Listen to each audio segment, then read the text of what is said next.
He's in a big game. Oh, it's a touchdown. His 100th career touchdown. This is the Fin Spitful Postgame Show.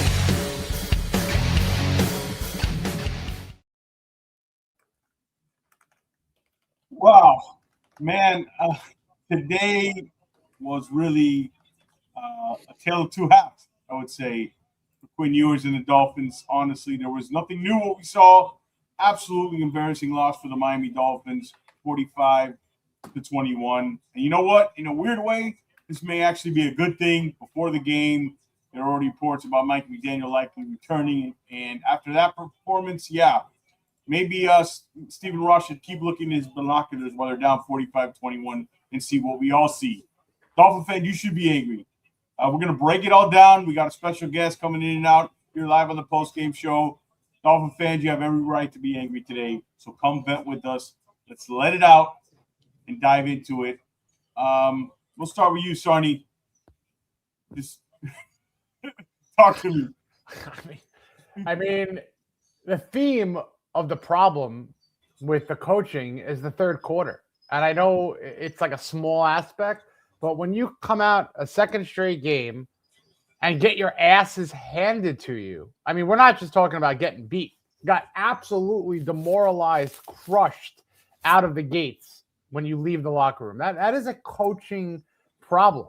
The Dolphins have scored the least amount of points in the third quarter all year. Lowest in the league, or tied for lowest in the league. At this point, they might have become the lowest.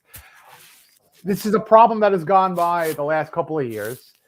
I know that the news came out that McDaniel is probably going to be coming back, but I just don't see how you could do that with a clear conscience and clear head. I really don't. You said it, George. Dolphin fans have every right to be very upset. Yeah. Kenny, your thoughts here? You're live at the game. A lot of booing. You can see the wind just come out of that building in the second half. Talk to me, Kenny. Now, I mean, what can I say? It was very disappointing. I think there's a lot of hope coming with Quinn coming in and maybe, providing some spark that we haven't seen from the quarterback position in a few weeks now. Yeah, just a tough game. I think both. Like the defense did its thing, I think, in the first half again, but like in the second half, it just kind of snowballed into a beating at the end. I don't know. I feel like they could have fed Achane a little more, but McDaniel and his things, man. I don't know, especially with that fourth down, he wants to go shotgun and like toss. His short yardage situation play call is absolutely terrible. Week in and week out. The personnel too. Oh my gosh, it's just so bad. I mean, I understand that coming out of the half that Greg Dulcich, if I'm wrong, please correct me, but I think Greg Dulcich was the one that had the fumble coming out of half. But just everything, I understand players make plays, but man, just the coaching, I feel like they didn't put them in good positions to win today. Just another week. What can I say, guys? Even whether you watch it live or watch it at home, it's the same thing every week. So that's all I got right now, guys. We should have a nice positive spin here. We got Frank the Tank for his weekly segment popping on with this. Frank. I'm in Idaho visiting my parents. My father's going through a lot of shit, and he's got dialysis, and I think he could play better than Quinn Ewers did today. Yeah. I mean, we know now. Not that we're shocked, but we know now. We know he's not good. Now we know we don't need to know anymore. Now we know we need a quarterback. Now we know we need a coach. Mike McDaniel needs to be fired. Needs to be fired. Needs to be fired. Needs to be fired. They need to bring in a general manager coming from a winning organization. I want a general manager that's been in a winning organization. I want a young guy. I don't want a retread. I don't want Mike McCarthy. I want a young guy. I want new. I want hungry. I want to start something new. I am willing to be patient. I want new. I want young. I want experience. And I want to build this thing right. I don't want to build this thing with fucking Chris Greer's second assistant lieutenant being the new GM. No, I want somebody coming in from an experienced organization that knows what the fuck he is doing. Not some guy that's been fired and hired and is going to try to win quick fix. There is no quick fix. Do it the right fucking way. Don't fuck this up. Yeah, Frank, I have a quick question for you and follow up. I agree with you wholeheartedly. If I had my wish, I would go to the best organization in general management, which is the Philadelphia Eagles, and get the number 2 man to Howie Roseman, and that's Alec Hallaby. Young, smart, hungry, waiting for that next step, and with the pedigree. What are your thoughts? Who is that's a good one. How about the guy who's like behind with the Rams? Any one of the franchises, the Rams, the Lions, the Packers, the Steelers, who have a history of just building decent teams, I'd take. I agree with you. My guy is Hallaby, but I'm open for anybody who can come in. Well, I want the Rams. Yes, I want the next coach to be Chris Shula. But okay, you talk about it. You talk about it, Jason. About and we saw the report. We're referring to, was it Rappaport saying that most likely? That was this morning. Yeah, this morning. Bearing some unforeseen circumstances, what might have just happened. And did anybody else get frustrated of Stephen Ross with the freaking binoculars? You're down 45-21. Figure out how to fix this organization. Throw the binoculars away. Sit closer. Do something. But here. He's Mr. Magoo. It's what I've always called him. He's Mr. Magoo. Right. But Jason and has always said, excuse me while I'm getting my stuff together here. Jason has always said you want Hallaby and all that stuff. If that report's true, by the way, before the game, just to refresh everybody, we're told McDaniel's likely to come back. They're looking for a new GM. Yeah. Yes. They're going to just keep the same organization? That was reported earlier, Frank. That was before the game. Before the game. Before the game, it was quoted. I will do an Irish jig when Stephen Ross is dead. So yeah, Rappaport basically said that, yeah, they'll look for a new GM. Tua's pretty much gone. But this game... You can't force McDaniel on a new GM. Yes, so that's my point.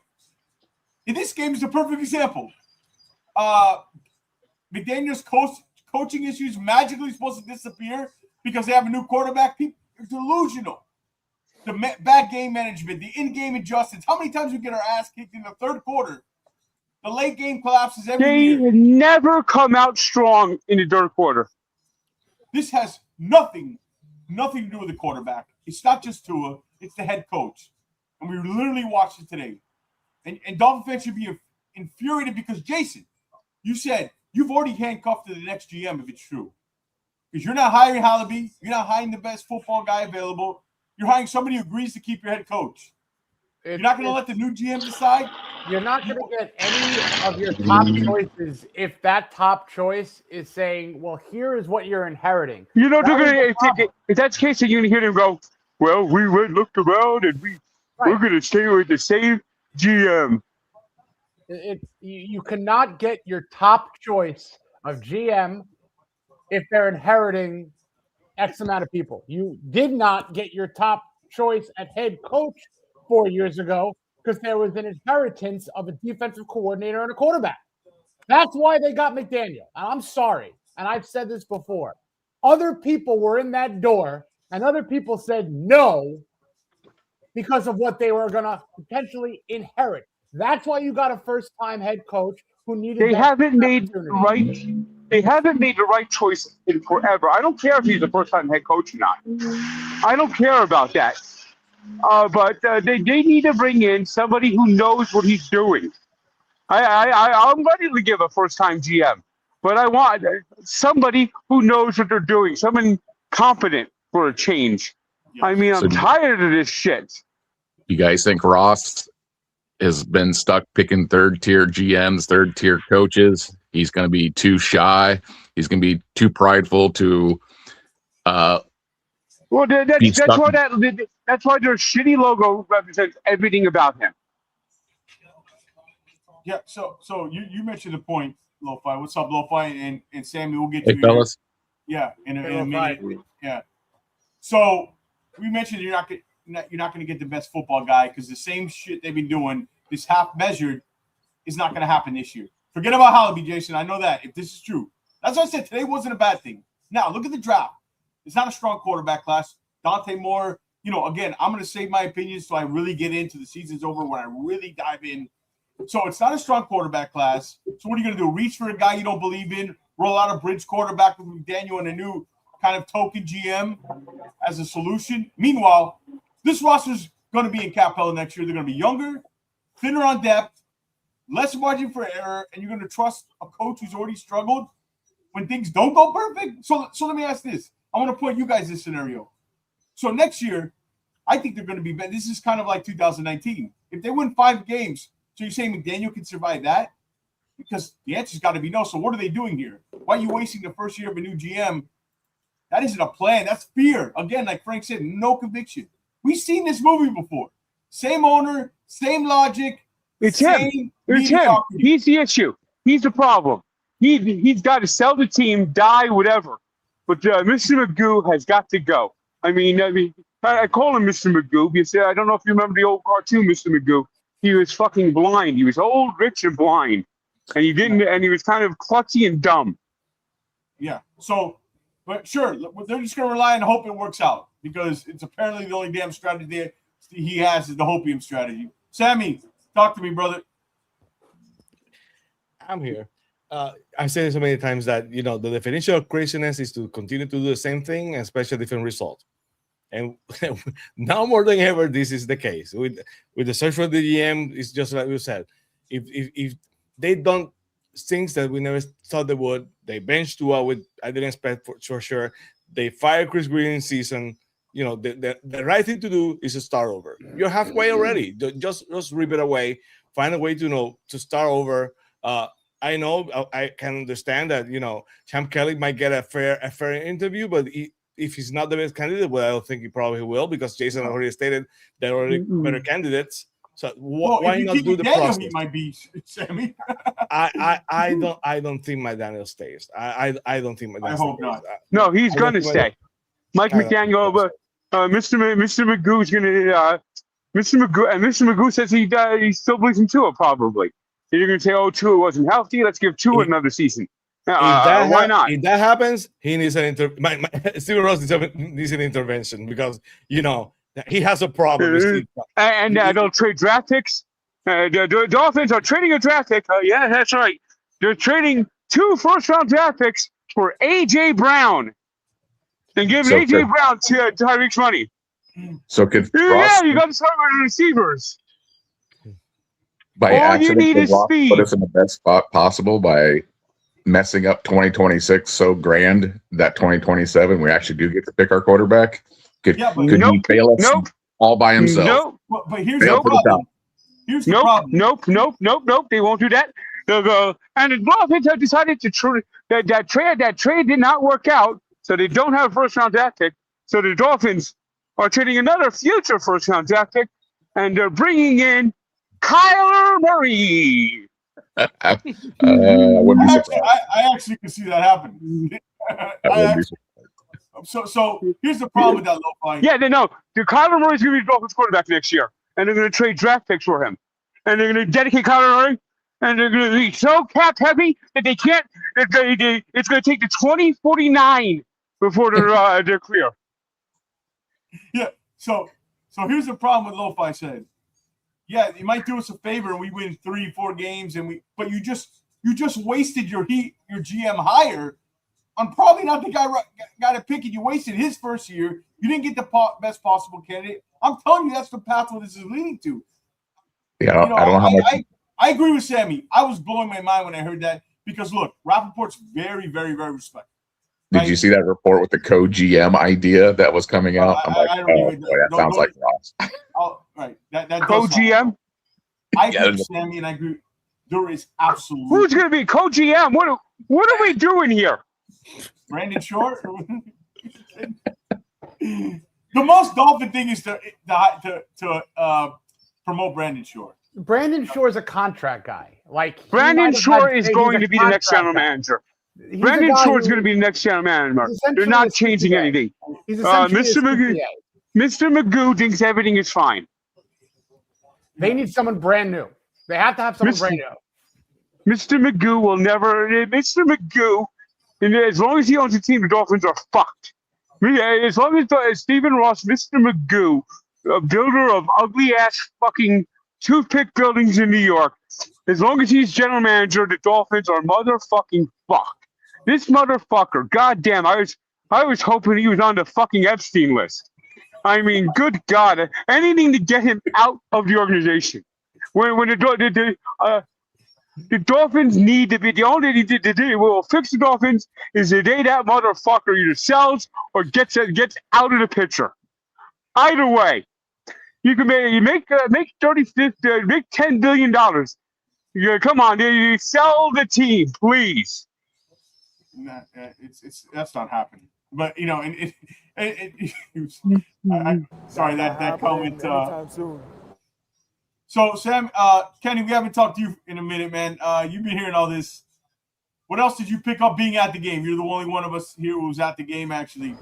How devastating?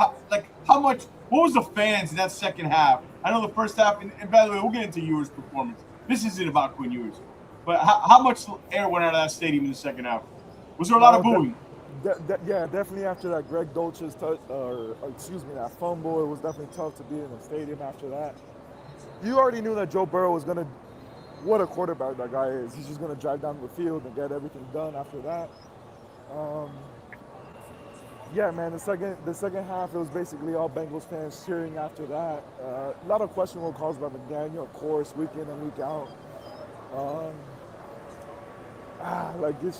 It's tough, man. You don't wanna really put too much on Quinn. It's like first year guy coming out trying to, provide a little bit of spark. But we really didn't see it. Aside from the A-Chan run and a few throws from Quinn and just one-on-one opportunities with Waller, we didn't really see much again. And that's just tough, man. The whole stadium kind of knew it going into the second half. Even if we get a drive going with Quinn coming out, do we really think we're gonna stop Joe Burrow more than twice in the second half, really going down the field? No, nobody really thought that. And neither did I. Even if we won last week, if you ask any of my friends, I told them, hey, look, we're losing against the Bengals at home. I came in 3 weeks ago knowing that the Bengals were gonna beat us at home. I had no question about it. So it's just a lot of the same, what are we really expecting from this team? I understand everybody else is very disappointed with the performance. Oh, I guess I am disappointed, but I'm not shocked. I guess I'm not. It's the same thing, same thing, different day. Same thing, different day, and that's all I have to say, really. I don't know about you guys. I'm not. Again, the performance doesn't shock me. I'm not disappointed because after we were hearing this morning, I was like, man, there's a chance. I thought it was 70% McDaniel's gone. I was like, whoa. I know different guys have different agendas, but to me, this is not a bad thing. You improve your draft position. It gives you. I think this game. Forget about the quarterback. Gives you a reality check on what Mike McDaniel is and isn't. If anybody who's left on that ship needed that sinking ship needed to know. Sammy, am I correct? You think this must have sealed this was the kind of loss that when they said this morning, bearing unexpected things, this is the kind of stuff that puts the nail in the coffin. And it's only going to get worse because the level of the opponent is even better. You play the Bucs with the play on Hunt, and they basically, I think, they lost today, so that they need a win. Yeah. That you had the Patriots playing for the top overall pick if they have a chance to, positioning, and they still have not won the division. So they need the level competition is better. So if we lost to the 28th ranked offense and 29th ranked defense in the NFL, and we beat up by how many? By 25, 30 points or more? It's only going to get worse. Daniel, I don't expect with the next upcoming weeks in the calendar to survive the season. I will be shocked. This team basically quit today. And the last 2 weeks, they come out of the half, and instead of not making adjustments, they basically quit. So this is the first time I felt that all year. To be fair, it's even worse. This is the first time I felt okay. Yeah, but every single week they don't do adjustment at halftime. But those times last week and this week they quit. Yeah, and it's nothing new. And by the way, that's what elite level quarterbacking is. That's what a guy in a different stratosphere does. That's not a quarterback that has to play in a systematic scheme to make him better. That's processing at an elite level, football IQ, these things that you can't see. That's what it looks like with elite weapons. That's what it looks like. You want to have a chance to be sustainable? You can go, there's teams that win with the Eagles. What's the quarterback? Nick Foles. Those are exceptions to the rules. Those are outliers. You want a sustainable success, you got to find something like that. Even the Bengals are 4-10. But guess what? They'll bounce back. Burrow healthy all year, they'll always have a chance. That's what elite quarterback play is. And I tweeted out, down 24-14. I said, okay, I'm curious to see what does Mike McDaniel do down by 10 here. Is he going to put the ball? Is he going to play smart? The Bengals run defense and defense is the worst in the league. They give up over 5.3 yards per carry. That's a Swiss cheese defense, guys. They lead the league in explosive plays. You have the most explosive running back and playmaker in the NFL. Try to run and let him pop a 40-yarder and get only down by 3. Guess what happens? 3 straight passes, interception, game gets out of hand, game over. This is Mike another McDaniel, reason, George. Jason, quarterback, I don't care who it is. He is part of the problem as much as Tua was. I agree. I said it's a 3-headed monster. It's the quarterback, it's the coaching, and it's the roster builder. You need all 3 new. I mean, I know that Champ Kelly is the interim GM and he's technically a new guy, but he's had the stain of being under Greer. You got to have a new coach. You got to have a new GM pick that coach, and then you got to find a franchise quarterback. And credit to Joe Burrow. Last week at home, he played probably one of his worst games ever, eliminated from the playoffs at home to a division rival. And he only played 4 or 5 games this year, comes into Miami with nothing to play for other than his pride, rattles off 4 touchdowns, 25 of 32 for 309 yards, plays like he's playing for a Super Bowl berth. And look at what we're dealing with. And yeah, reports came out yesterday or last night that the Dolphins offered 4 first-round picks for Joe Burrow. Well, you know what? They should have. They should have offered every – and listen, that's not to go back to 2020. 5. Not to go back to 2020. You can go back to the Twitter handle if you want. I was begging for them to trade up to Burrow. Begging. Obviously, they weren't going to do it, but that was the guy to get, and they should have tanked properly, and here we are. Here we are.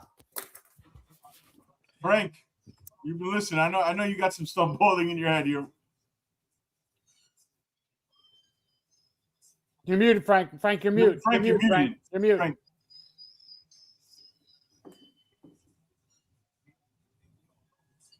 I'm lip reading. Yeah. I think he said Ross needs to die. I think. Oh, no. You're still mute, Frank. You got to mute. Can't hear you. Unmute. There it is. There Finally. There you go. I'm walking in Idaho Falls, so yeah. But Ross needs to die or sell the team. I'll take either one. Is that the daughter that basically the one who's going to inherit the team next to him on those clips? Yeah. Because it's been said that's the daughter. Yeah. So she has a first row the daughter to the mess. Well, the daughter, hopefully, the daughter, whoever inherits the team, I hope they just buy it. They sell it. He sucks. He doesn't know what he's doing. He has no clue. But what do you think he's looking at? Does anybody else get bothered by the binoculars thing? Yes, that's why I call him Mr. Magoo. What the hell are you looking at? You should be in the tunnel breaking something and figuring out how the hell we're going to find a new head coach and trying to stop this process, whatever we've done for a quarter century. Lo-fi. He's happy with mediocrity. He just wants to be up there hobnobbing with celebrities. He's not important. He doesn't care. This is not a bad day, though. This is not a bad day for Dolphins fans. I'm going to give viewers a little love. I think he came out there. He looked prepared. He looked confident. Well, okay. He looked like he was. Looked like he's played football before. But unfortunately, I got to change his name to Ewers. So yeah. Look, Quinn. I thought let's talk about Quinn a little bit. He looked good in play action. I mean, he kept on just throwing into places that I'm gonna cut out. All right, Frank. Thank you. All right. Happy holidays, Frank. Hope happy holidays. All right. Happy holidays. Talk Frank. to you later. See you next week. Be well. Bye, bro. All right. Bye. Bye, Frank. Frank, live from Idaho. And all best wishes to his father. He said he's going through some tough Yes. times. For sure. Yes. For sure. Yeah, So, for sure. so you know, that's the real stuff, the more important stuff. So, Ewers. Yeah. Jason, I saw, you know, you tweet about Ewers early on. I thought, like the Dolphins, it was kind of a tale of two halves for Quinn, right? I thought he looked comfortable.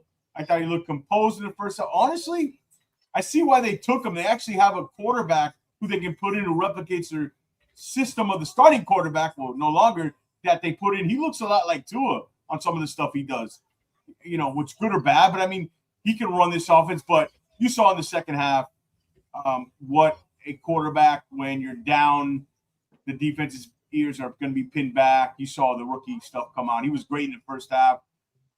Look, there's something there. I like his moxie. I like his ability to throw the ball, the natural ability. The ball comes off like a shortstop out of his hands. Like if it's a flick of a wrist, I like that. You can tell he's pretty good with the touch throws. The arm strength, we ran a quarterback sneak again, but still, there's something there. I don't know what. Could it be a backup quarterback? Do you have a maybe, if you're dreaming and you have a 49ers type system, Brock Purdy is, if you're dreaming on him. But look, best you probably got a backup quarterback there. I thought he did well for a rookie. We'll start with you, Jace. Sammy, we'll start with you because you got to head out, right? Yes. Go ahead and close it out with The important thing is that he's not the reason why the Dolphins lost this game. Period. No. He threw an interception. He slipped and he could not get the first down.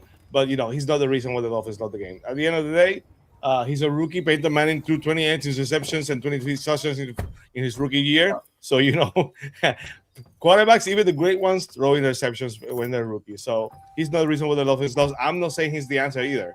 The Dolphins cannot be content by saying, you know, we have a guy who has physical tools, because the ball zipped really well. He threw the ball effortlessly, without effort, and you can see the ball zipping. That felt so different compared to Tua. He basically needs to hold body for the ball to drive. Ewers throw the ball, look very strong looking throwing the ball. Again, he's not the answer either. I'm not content for him to say, let's give it a chance for him to win the starting job next year. The Dolphins need to make some changes on quarterback, on the GM, on head coach, and you know, by any means the quarterback is settled. So I like this. I like what I saw. He has backup quarterback potential for sure, because that's what you want in a backup quarterback. That you know, he has the ability to move around, to do the rush, to improvise. I think he did that well. So that are the good news. Have a great show, guys. All right, thank you. I gotta run. Bye, Sammy. All right, love you guys. Talk to you soon. Take care. Take care, Sammy. Yeah, I thought the ball came out first. I mean, let's talk about the first half because it's kind of two different games, right? I thought as Kenny got back in his car, it shouldn't be too much traffic, right? So I thought the ball came out clean. I thought he looked composed. The offense functioned, but again, when they fell behind, that's when everything kind of changed, and that's part of McDaniel, because I really that when they were down 24-14, I tweeted out I wanted to see what they do, and it went back to the same. I started to get a little worried when he was trying to fit those things over to, and give credit to Darren Waller making those. Darren Waller saved him. I'm like, oh man, he's just trying to fit things in. He was just throwing it to throw it. I mean, Kenny, great that Waller snagged those things out of the air, but then he just started doing it for everybody. Like, you know what? Here, everybody play catch. Yeah, Third and Kenny, Waller at all times. Third and Waller. Yeah, I want to shout out the chat here because we got a lot of people in the chat. Come, with other comments. Let's pull some of these chat questions. DSG, Beach Wave. If you have some more time, he could be better next week. Sleepy Spaceman. Make sure you guys hit that thumbs up. Like the channel. We got a lot of stuff coming up. A lot of content coming up. You guys are missing out on some good stuff. Tomorrow we have our Christmas special recap and little Christmas special. Our book giveaway, Jason, is tomorrow. So we're gonna announce it. We'll put some Kenny. I think your name might be in the list. So I think we got a couple of list names on this show right now. We got a couple of list names. We'll probably, I don't know, maybe 10. I go through the comments, pick out some favorites, guys who've been with the channel for a long time. And if I miss somebody, I'm terribly sorry. But we're gonna put a name. I'll do the spinning thing live on the show tomorrow, and we'll do 2 spins, and one wins the Dave Hyde book, and one wins the Armando Seguro. So make sure you're a subscriber. Thumbs up, like, all that good stuff, but nobody wants to hear that right now. So, Kenny, you were there. Your thoughts on Quinn Ewers' first performance? Man, I thought he looked pretty decent. I don't think he. Obviously, I know he ended up throwing 2 interceptions, but really that second one was probably on him. But he looked pretty clean on the first half. I thought we were running the ball pretty effectively. I think we didn't like take advantage of the run game that we had going on quickly enough. Man, that's a soft defense, man. Like that's a really bad defense that we were going against. I don't know how they didn't take advantage of it more. And looking at it from where the point of view that I had, they were running 2 safeties all day. 2 safeties all day. Like, man, like, come on. At some point, you have to, like, buck up, run the ball down their throats at some point. And it worked in the first half for the most part. I understand some things went against our way. But I thought, if we're just speaking about Quinn, I thought Quinn looked pretty comfortable back there, especially in that play action, I think that Jason said. But he seemed comfortable. I think he seemed more comfortable than Tua has looked all year in back there. I will say that. But aside from that, I think McDaniel had a lot to do with our struggles today. I don't think he took advantage to a lot of the formations that the Bengals were showing on defense. And yeah, like I think he didn't do his best job today. Like to lose the way we lost, especially in that second half, on both sides. I want to put a little bit of the blame on Weaver as well. I don't think Weaver had that defense ready in the second half. I don't care. It looked like they quit. Like I don't care that Judon was released. And Mika's out. Yeah, Mika was out. I understand. That's big, but they looked like they quit. They really did, man. Like I think the defense really. Like, where was everybody? Where was Chubb? I know Sealer showed up and got that sack, but where was Chubb? Where was Chop? I know Brooks had a few plays, but goddamn, like Tyrell Dodson, like he's had his plays this year, but also has been disappointing for the most part, in my opinion. So yeah, I'll leave it at that. Like Quinn, I thought Quinn did what he was supposed to do as a first-year quarterback back there. I don't think we would have. At least I wasn't expecting any more than what he did. At the end of the day, yeah. So I don't think McDaniel put him in any favorable positions in the second half. I'll say that. Oh no, especially when they started going down by 10. It's only a 10-point lead.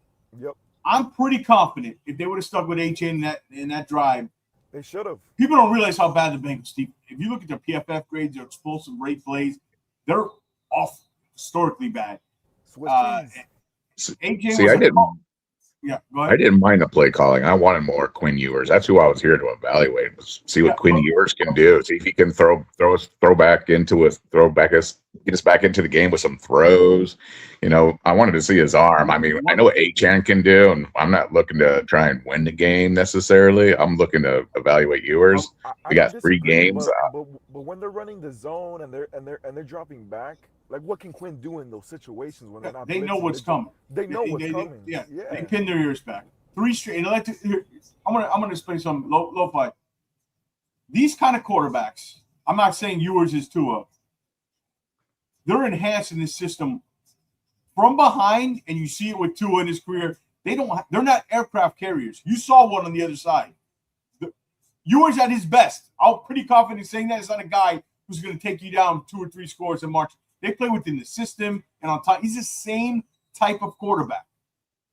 Those guys, Brock Purdy can't do it. Like, that's not what they are. They're enhanced by a system. You saw what a quarterback IQ processing speed looks like, Joey Burrow. It's different. There's stratospheres. There's levels to this. And Ewers, I don't know what he's going to be. I said, I want to go to you, Jason. There's something there with Quinn. He's got moxie. He's a leader. I think something he said what he did at Texas by holding off and that pressure with Archie Manning just breathing down his back. There's something there. I think, you know what I think you got? I think you got a backup quarterback, and in 10 years we'll see him on NFL Network. I mean, that's what we got. Is it Chase Daniels? I don't know. You know what I mean? Like something like that. I don't know. I need more time to evaluate, but Lo-Fi, this kind of quarterback, even on his best day, is not going to be the one that kind of brings you. It's just not that type of guy. Like that reminds me of Colt McCoy a little bit, but a little less running ability. Yeah. Now, I don't like to put a label on a guy after one start because there was good things, Jason, right? You said it. You're tweeting the first half. You like the way you look. Good. But let me throw it to Jason. Your thoughts on Ewers' first career start? All right. It was okay. He did all right. Lo-Fi makes a good point. I went into this game exactly like he wanted to. I wanted to see the throws. I wanted to see what the kid had. And in the first half, he looked like he was calm, cool, collected, understood the part, didn't let the situation kind of be too big for him. And it started out okay. Now to George's point, you get what you pay for a lot of times, more often than not. There's a 7th-round quarterback. And I went into this season saying, I hope that he leapfrogs Zach Wilson to being the backup quarterback. So essentially that's what he did. Wilson was also a 1-year rental. You don't need to start him in a game like this and evaluate him. Ewers is the guy who should be a backup quarterback going into next year, but that doesn't mean he's the starter going into next year. And this game kind of proved that I'm not going to, cap him after this one game and say, all right, well, he's never going to be a starting quarterback. But right now, if I have to go into next year, he is a fine number 2. They need to find a number 1, whether it's a bridge quarterback. I know everyone's down on the Malik Willis train. I'm not saying he's the guy, but you find a bridge quarterback, you draft another quarterback, maybe in the 3rd, 4th, 5th round area, what have you. But 2027 is the time where if you have conviction on who that guy is, move heaven, hell, and earth to go get him. I don't know that this is the year to do it. What are they, the 12th pick right now, the Dolphins? 11th pick. They're the 11th pick right now. So you're going to see 2 or 3 quarterbacks. What's the best they could move up? Probably 10 or not. Probably 10. They're not going in the top 8. Yeah. They're not going to Washington has 4 wins. You're not getting more. You're not. If Adante Moore, Mendoza, they're going to pick 10. They're going to pick 10 or 11. Their best case scenario, honestly, if they have whoever the GM, whatever. I mean, look, we don't know if McDaniel's coming back. We don't know. I'm pretty confident we're going to have a new GM. I'm pretty confident Tua Tagovailoa won't be back. I'm 80% confident Mike McDaniel won't be back. But those reports did scare me, Really? But I think McDaniel's going to be back. I think McDaniel. It would be a horrible mistake. I'm going to tell you right now. I know. And this is not for me, who has a podcast with Jay and covers the team. The fans, it'd be a slap in the face to the fans. Because there's some fans, forget about covering it. Take their hard-earned money, their Sundays, go to the game, tailgate, spend tons of money on merchandise, tons of money on season tickets. And I'm not telling anybody to stop doing that because that's crazy. That's what you love to do. I love this team. Jason loves his team. Kenny loves his team. You love this team. That's dumb when people have that on. But it'd be a slap in the face.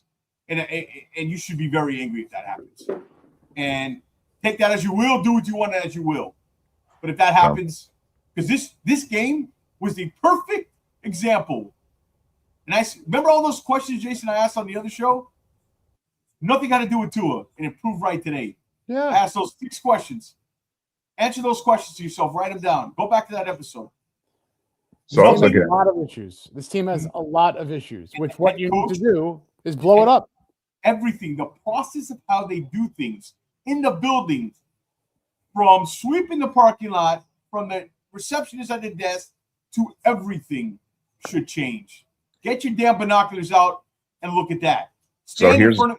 Go ahead. I was gonna say, here's the issue we're running into. We want to blow it up, but we're still not a desirable destination. So we're blowing it up for 2nd, 3rd tier GMs. We're blowing it up for 2nd, 3rd tier coaches.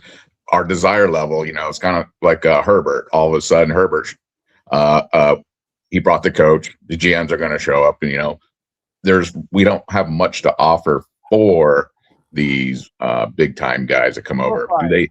On that, I respectfully disagree to a point. Now, if a general manager has to come on in and know that they have Mike McDaniel, you're going to get choice 5, 6, 7. It's not desirable. You're going to get Dennis Hickey, or you're going to get a best. However, if Ross has conviction and fires McDaniel and brings in a new GM, that makes this position desirable for a GM who is ready to take their next step in their career and have the ego and the confidence to say, I'm going to be the person to fix this mess. There's someone out there.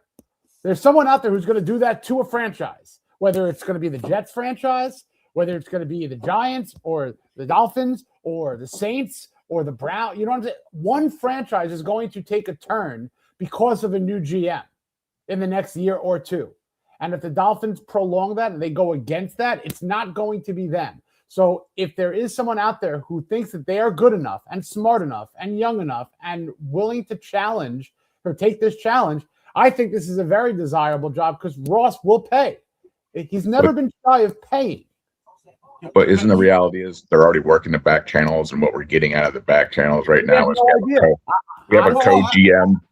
We have a co-GM possibility, and right now they're looking at like, oh boy, we're not picking from the top because we've made all those phone calls and we're kind of nobody's picking up the phone right now. So now we're gonna have to deal with second and third tier GMs. Well, now we got to hold on to that guy for 3 or 4 years. And Ross, hope his health stays.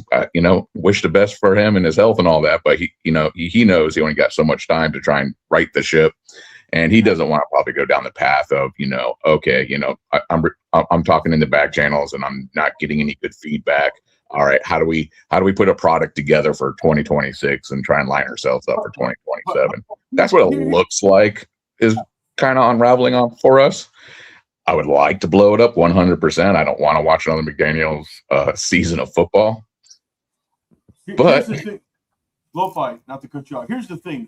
If he's in the back chair, that tells me the problem is I don't know who he trusts, who's in his ear. That's what I think that's been the problem, his ability to make that decision.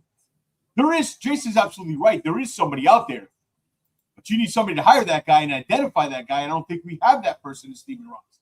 And if he's listening to the right people in the back channel, they're telling him, hey, man, you want the top guys?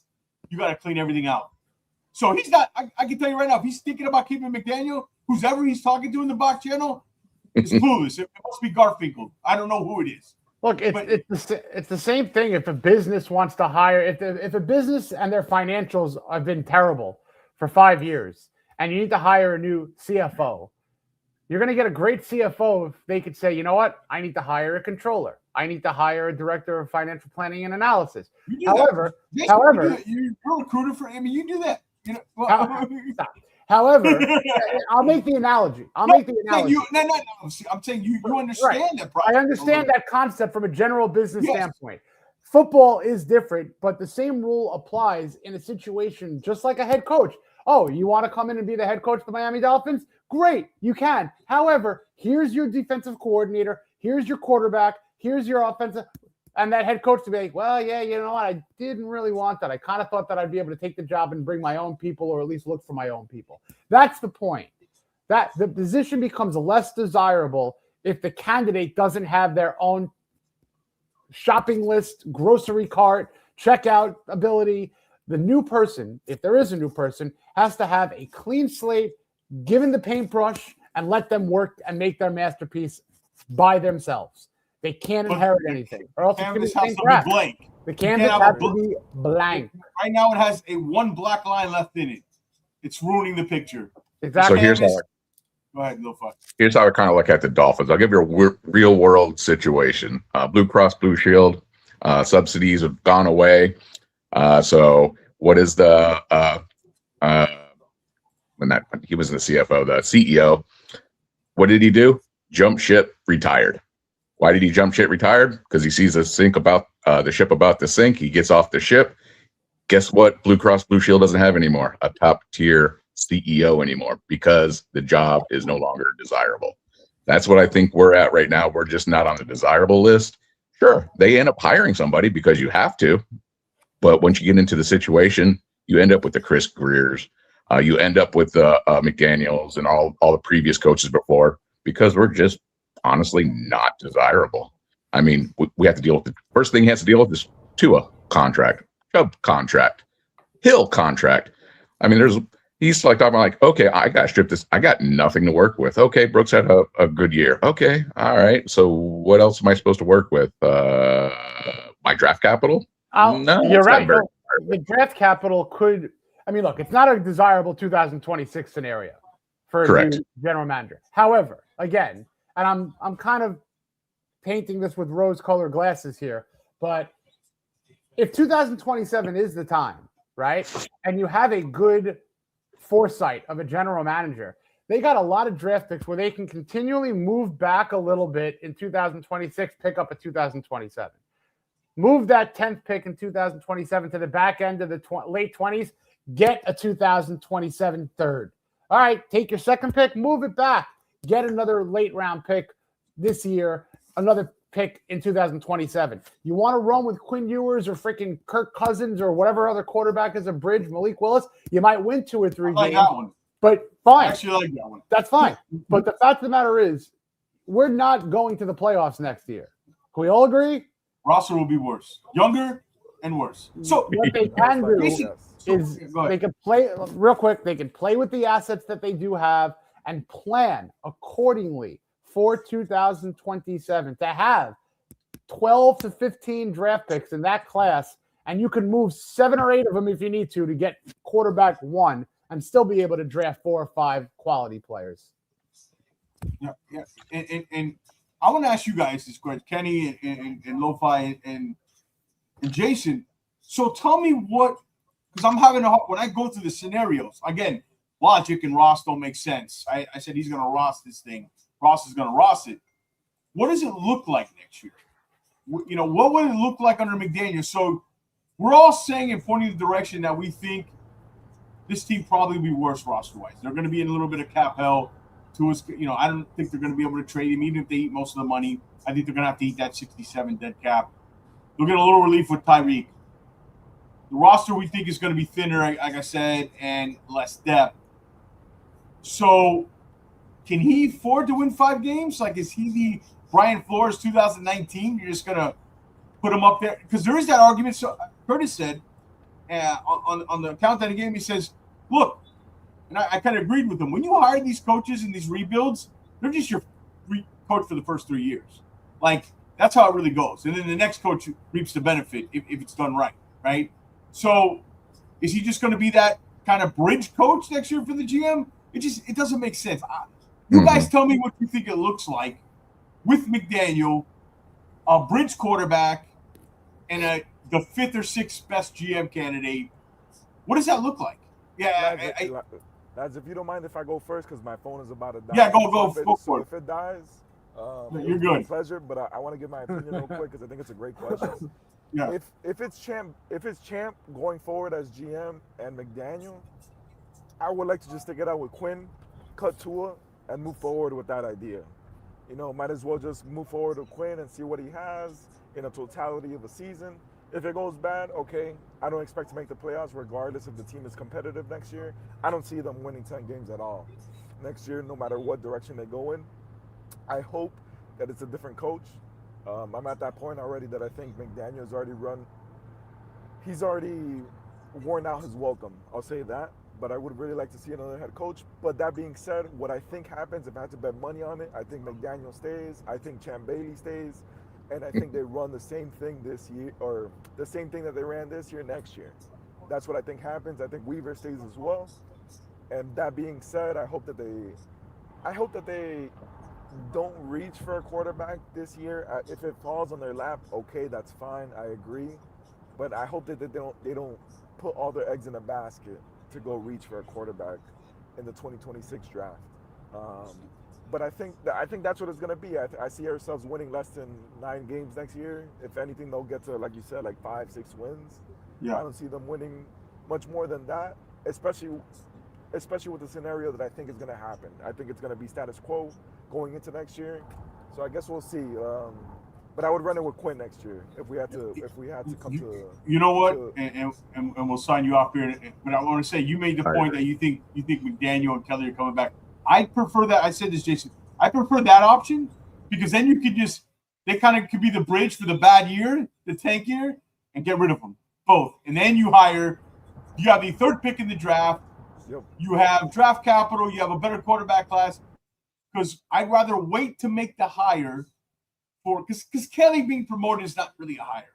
So I'd rather wait the hire to the canvas, if you will, Jason, is blank, not with the black line. That's kind of how I see it playing out as well. I agree with them. I think Ewers has been brought out to start showing us, or they're playing out the scenario in real time now, but they're trying hopefully what next year looks like. Because we're not asking the quarterback to do as much. Can he sell the fakes? Can he do the play action? So all the plays we saw him doing, they're going to be asking him to do forward. You know, And do you need a $53 million Tua to do it? That's the question they're trying to answer for themselves right now. Can we roll in Ewers and we get same kind of production from the quarterback position and not spend the money and clean this whole this next year's mess up? Yeah. As we welcome Curtis. Curtis. We had our Saturday show. Hey, guys. I know Curtis. Rumor is Curtis has been had some few drinks, so this should be fun. Kenny, we'll let you go. I know your phone is dead.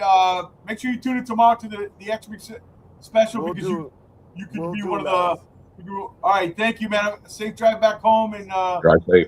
And we'll talk to you later. Thank you, kid. I'm glad you guys Be joined. good, brother. Jason, George, everybody else. Have a great night. I know it was an L, but fins up at the end of the day. That's all right, man. Appreciate you, Kenny. Happy and healthy. Yeah, happy holidays, Kenny. Likewise. Merry Christmas, Likewise, man. brothers. All righty.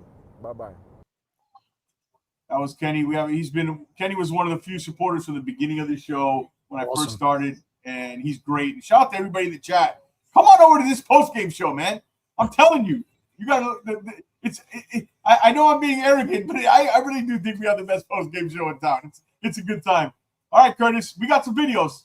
I got your videos, Curtis. I was so excited, dude. That's why I drank, man. Yeah, The first half, I was like, woo! We found him. Woo! We Like a found roller coaster. him. McDaniel's the GOAT, right? Not that far. Not that far. We're going to talk about yours, and we'll pull up the videos. But before that, your thoughts on everything. Look, football's a team game. It's a game of horses. And, when I was in high school, I was Mr. Star. And then I went to Division II school. I was like the idiots. They grabbed the idiots to go to Georgia Tech. And I was like, holy cow. What a difference, man. Whoa. and so you have to always evaluate. There is individual players, then the framework around them and the talent. We are lacking so much time. I mean, how can you take Minka out? All of a sudden, we were like a sieve with holes the size of planets. Hey, Curtis, I said that's what a quarterback. I told you, Jason, I was drinking. Hey, Curtis, I said that's what a quarterback looks like. That processes at elite speed, elite football IQ. That's what it looks like. It's not based on a systematic scheme like the quarterbacks, and a lot of them work, like the Purdy's and the Tuas and all those guys in the world. That's what an aircraft carrier looks like. That's how you sustainably, and it can be 4-10. And there's a lot of issues around the Bengals. But if you your margin of error is a lot less when you got one of those guys. You want sustainable success, that's what it looks like. But go ahead. Well, look, it's not Madden where you can, like I used to do with my buddies, draft up, create my own quarterback and put them on the team and look like a genius. You've got to – it's so difficult to find these guys. There's teams that have never found them. There's teams that are very lucky to find two in their history. So the reality is the only thing you can control is how smart you build. The team is much easier to build than to find these aircraft carriers, to quote you. You like and that so, one? yeah. But, you look at Burrow. He is that guy. He went to one Super Bowl because he had an unbelievable defense and he played out of his mind. But you're gonna have seasons where you're hurt and things happen like this, but you have a chance coming into 2026 with one of these guys. With one of the aircraft carriers, not a shout out to we got a Honda Accord driving here. You know what I mean? Like you don't got a chance on the same track. It just doesn't work. That's what it looks like. But the thing is, look, I hate to say it, George. I'm older than you. So I was around in 78. And I got to see, you don't understand what it was like to have Dan Marino come out the way he did. And it was something that was unseen. It felt like superhero power. But to watch him go from dominating the league and slowly getting whittled away, you got to see that we had a Hall of Fame coach. We had one Hall of Fame left tackle who should be there, Webb. We had Dwight Stevenson, who was probably the greatest center of all time. We had Sims, who was good. They didn't play together. We had Cox and certain guys, but that team was so holed up that you're not going to get better than Marino. And if he can't carry, no one can. You need both. You need a brilliant GM because Shula was not a good GM. He hit some high picks, but he missed a lot. And so if you look at all the top franchises, they build their team out and they keep shooting at these quarterbacks. And you have some success. You go to the postseason and you keep on shooting because you're smart. And then eventually you've got the team with a guy, whether he's an 8 out of 10 or 9 out of 10 or a 10 out of 10, and then you rocket fuel.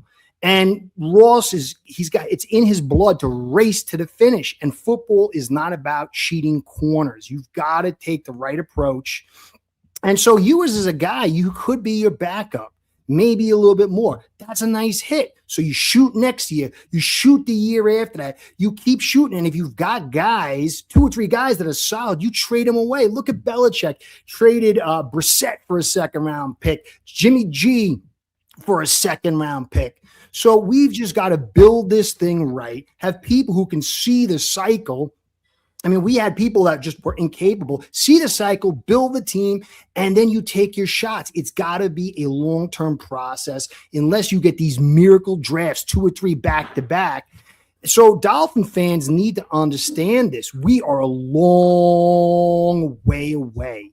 And is no short road. 26, as I've said for a while, is 2019. And we've got to accept that. But if we get the right GM, and I don't know if Champ is it. I'm not banking on it. McDaniel, is he it? I don't think so. But if you get the right GM to set the right coach and you build smart over a few years and you keep shooting, you have your chance. You cannot cheat the process. Football is not about cheating the process. It's about competition and violence and doing things the right way, day in and day out, year in and year out. And so that's what we've got to look forward to.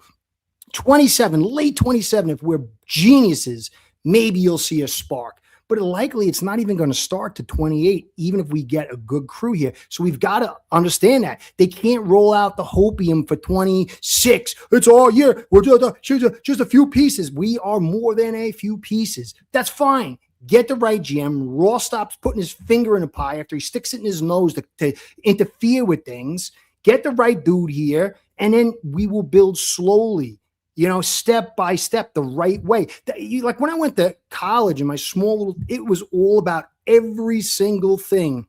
They would come back to me with stuff that I never even knew about. And he was like, you got to do it the right way. You got to do. I missed 1 catch and 1 block. And because I was a walk-on, that was it for me. And that's football. That's the heart of football. And you can't cheat it. Greer cheated it with 2 first-round picks on Waddle and trading your draft for Hill. He cheated the process. And it was a nice little short window. But ultimately, it got closed. He got thrown out the 30-story building and fell and took us with him and splattered on the floor because you can't cheat the process. And so we've got to understand that as Fin fans. It's all about the offseason. What does Ross do? You saw him laughing, and they caught him, and then they go to McDaniel. You need a guy that's serious. And with F1, it concerns me. They have enough money. They don't need to win like the Bengals do because that's how the family makes all their money. So we can't get down until we see this offseason. Yeah. We've got to see the process. You see the word process. But you got to have the process has been the problem. It's been flawed. Everything they do. Because we've had idiot monkeys that were retarded and got a CVS lobotomy. I want to get to the super chat question. This leads into it. He has one decision to make, and he hasn't made the right one. That's hiring the guy to run the organization. It's simple as that. And shout out to a sleepy spaceman for the $5 super chat. Thank you so much. We appreciate it. Let's answer this question, Jason. I know you got to head out soon. Go ahead and read the question, and we'll kind of go around the circle here. It's a great question, but it's almost like me answering something that I don't want to answer because I don't want them to come back. So it's like what I'm saying is no, but how I would answer is like you're asking lame duck people to set the table for someone else in 2027. Because I'm saying if you bring in someone fresh and you understand that 2026 is not going to be the year, that person has to build the 2027 draft and roster minus all the dead cap accordingly. So how do the head coach and GM go about this offseason, assuming that they're staying? Because that would indicate the hot seat if it's Champ and Mike McDaniel. Shit, pray to God. Yeah, that's probably here. I'm going to go to Lo-Fi next. I think they'll both be excited about that actual situation.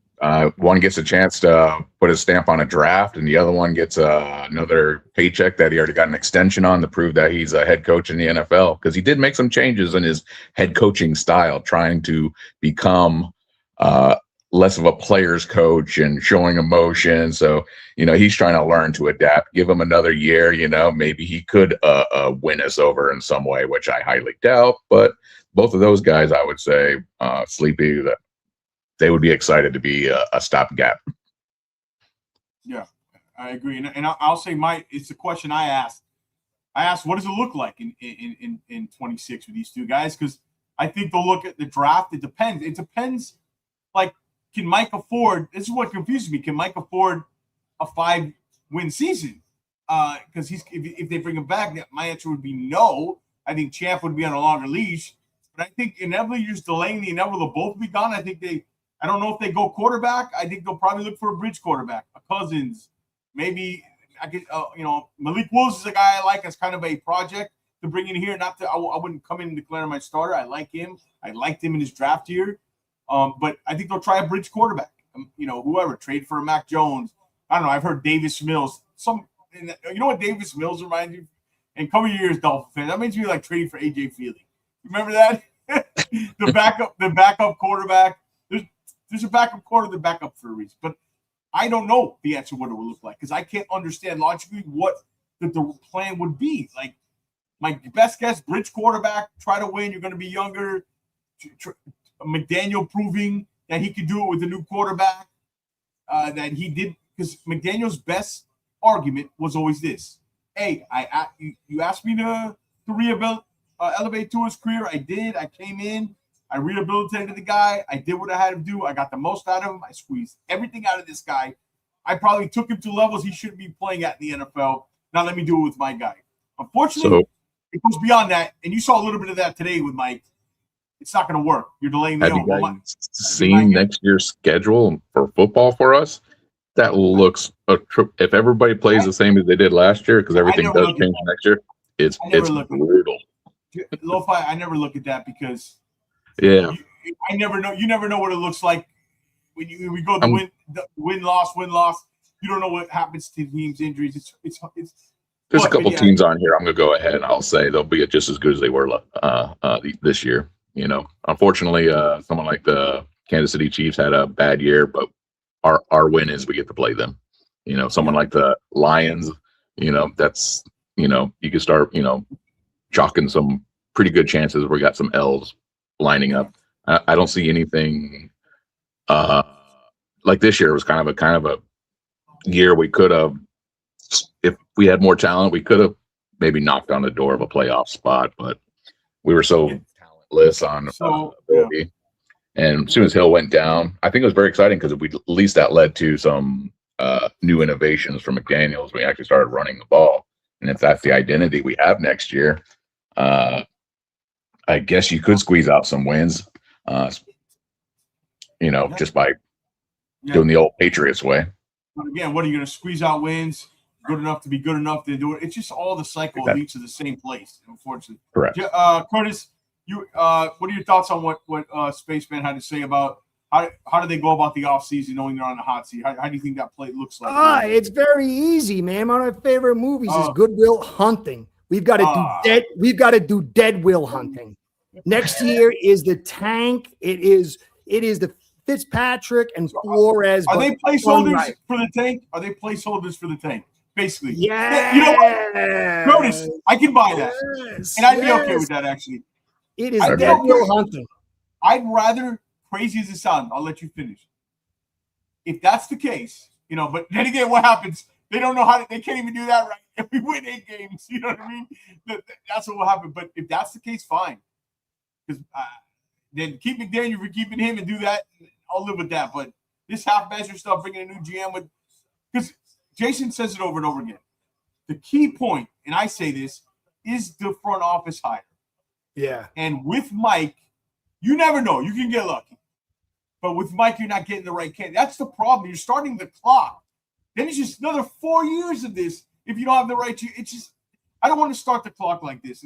I just don't understand how Ross can keep not seeing this. It has to be what you're saying. It has to be the F1, they have the money, doesn't really care. Like, I know he wants to win, but like he can sit tall in his chair.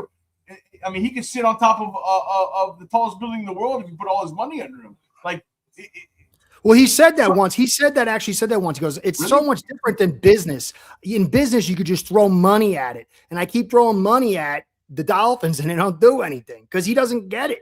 He doesn't get it. Football is not business. There's a business side, but it's an important part, but it's a minor part.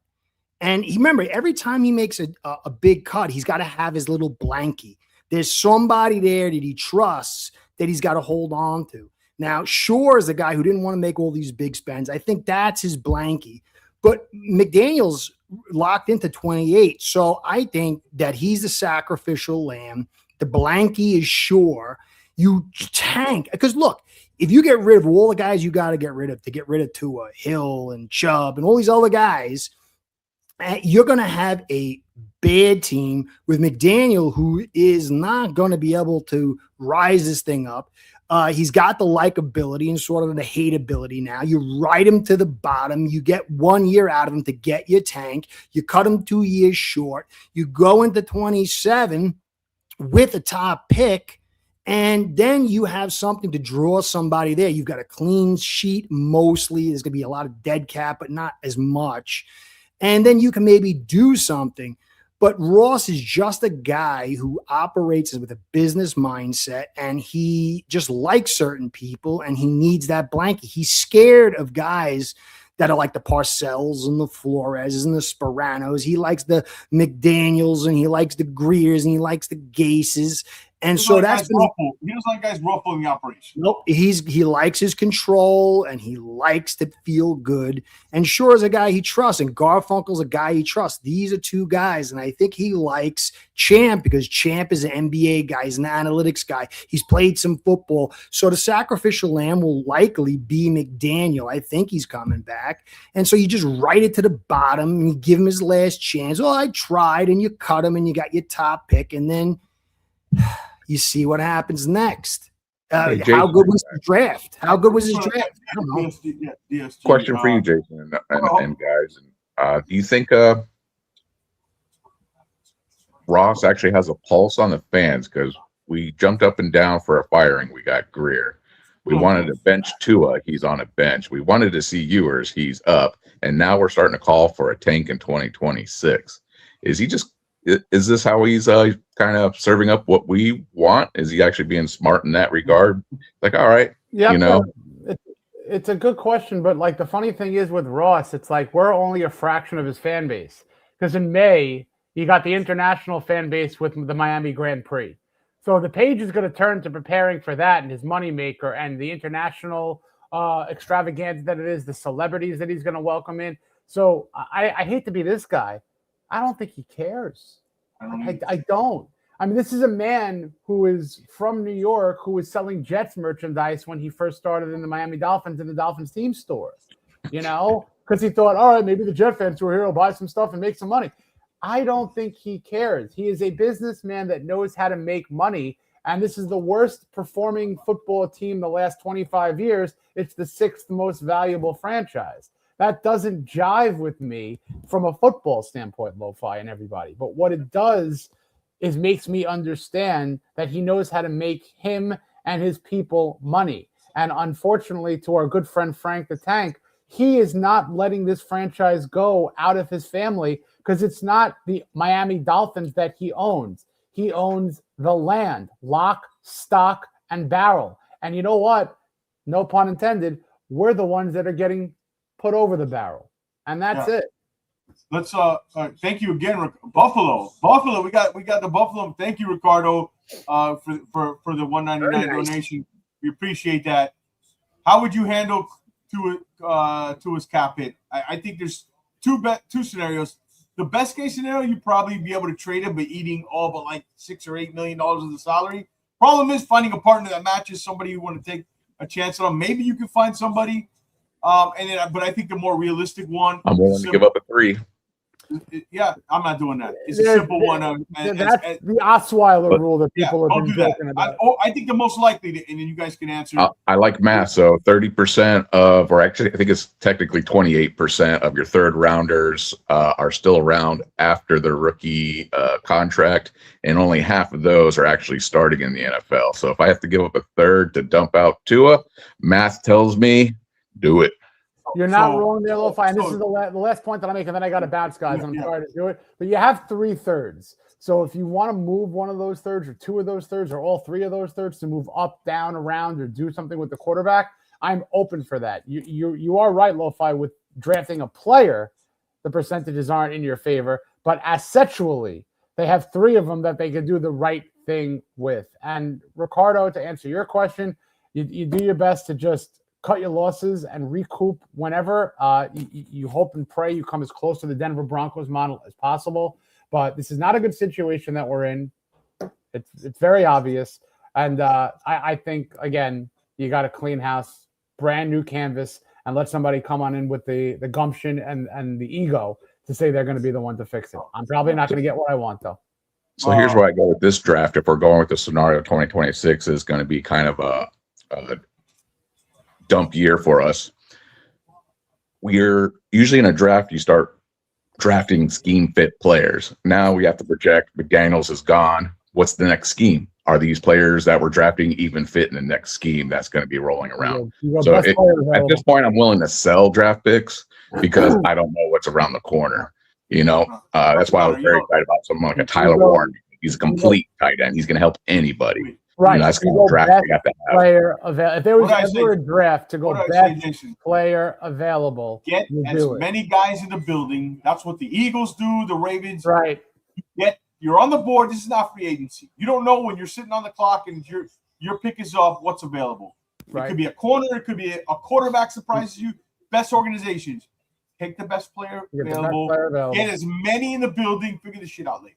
I don't sell draft picks on any draft. Their first 2 or 3 picks, you could find a lockdown corner. You could find a prototypical wide receiver. You can get an interior lineman. You can get somebody. Best player available. But more important, it's about finding the guy.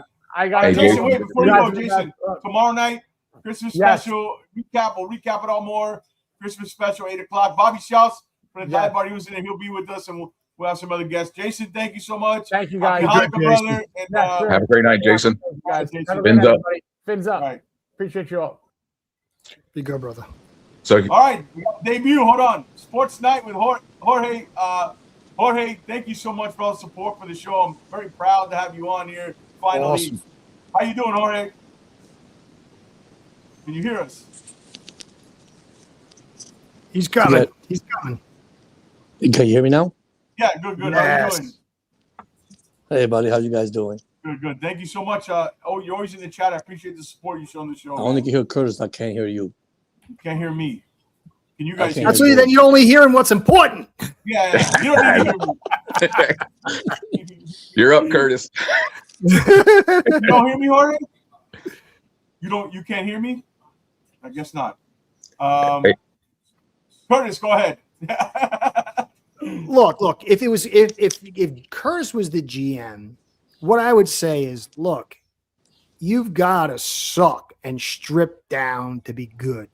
You suck like we know how to suck, but better. You get your 1 or 2 wins. You get your top pick in 26. You get rid of 2. You get rid of everybody. Accelerate that cap throw off.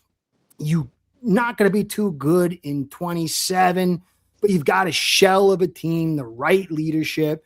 Now you go into 28, you're free of all your cap. You've got this new roster that you're building. Hopefully you get the quarterback in 27 so that rookie contract starts ticking from 27, 28, and 29. You're starting to make hay. And then you got to probably pay him in 29. So I wouldn't want to get the quarterback too early until you gut this thing. You want those first 2 years to be a marination period for the right quarterback. And then that third year where the cap is you got a free year cap, but he's starting to get to that point. If he's playing well enough to get the big contract, you try to strike gold at the end of the second year, and the third year. And then when you go into the fourth year, hey, maybe you extend him, you give him the right contract, and now you're on your way. But you really want 1 to 2 seasons to really milk that cheap cap. So I'm going to suck for 2 years. That's what Curtis, the GM, is going to do. Suck for 2 years. You know what you have to do, though? And the important part is when do you start the clock? You want the quarterback, specifically the GM and the coach, to be on the same clock. That's why I'm in favor. It always works like that. So when do you start the clock? In your scenario, hey, this is kind of let them hold the seat for the tank year. Let's start the new clock. But it's hard. Look, it's hard to tank, though, really. Because you never know which team, especially this organization. It's not as easy as we think. I don't know. You don't need to get the top pick, though. You just need to be. You got to get in the parking lot, right? Yeah, it will be there in 26. Yeah. That's why it doesn't make. That's why that's the only logical reason if they're bringing both. But I don't know. Jorge can hear me. If not, Curtis, go ahead and ask him his thoughts. Jorge, can you hear me, Tommy? I can't hear you, but can you hear me? I hear you. Yeah, I don't hear George. I don't hear you guys. Well, just speak. George, you don't hear George. Just speak out the way. I'll be the translator. Listen, I'm going to be serious, guys, okay? I'm going to be serious, straightforward. Dolphin fans since 1972, all right? This is a total embarrassing.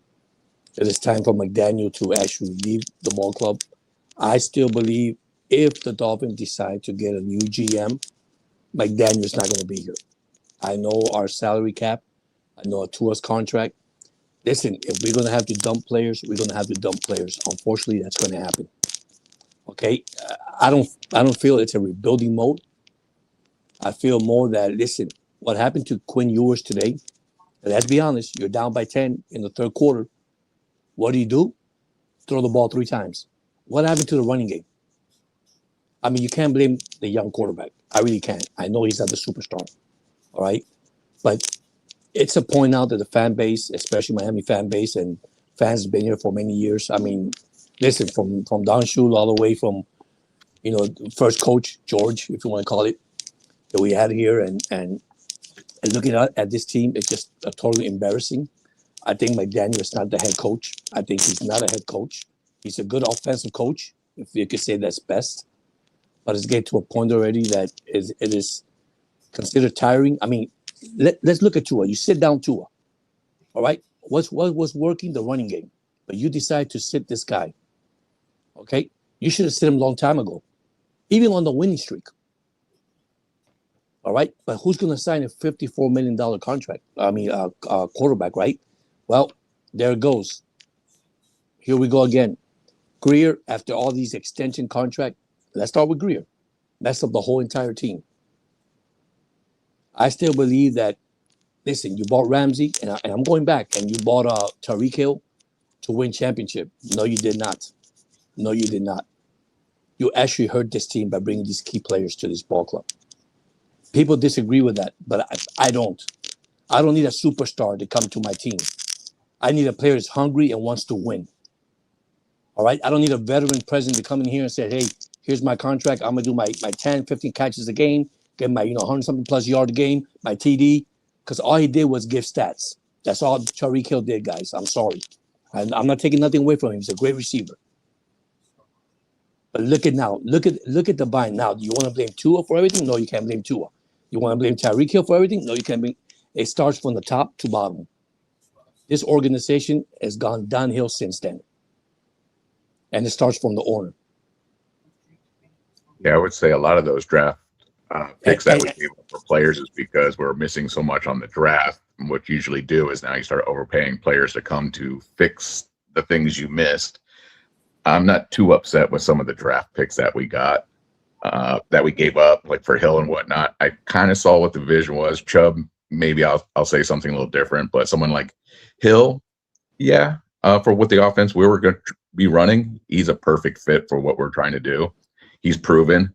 I mean, do we want another Laramie Tunsil type thing where we get all these draft picks and we miss on almost all of them? I was almost at the point I didn't trust Greer with draft picks.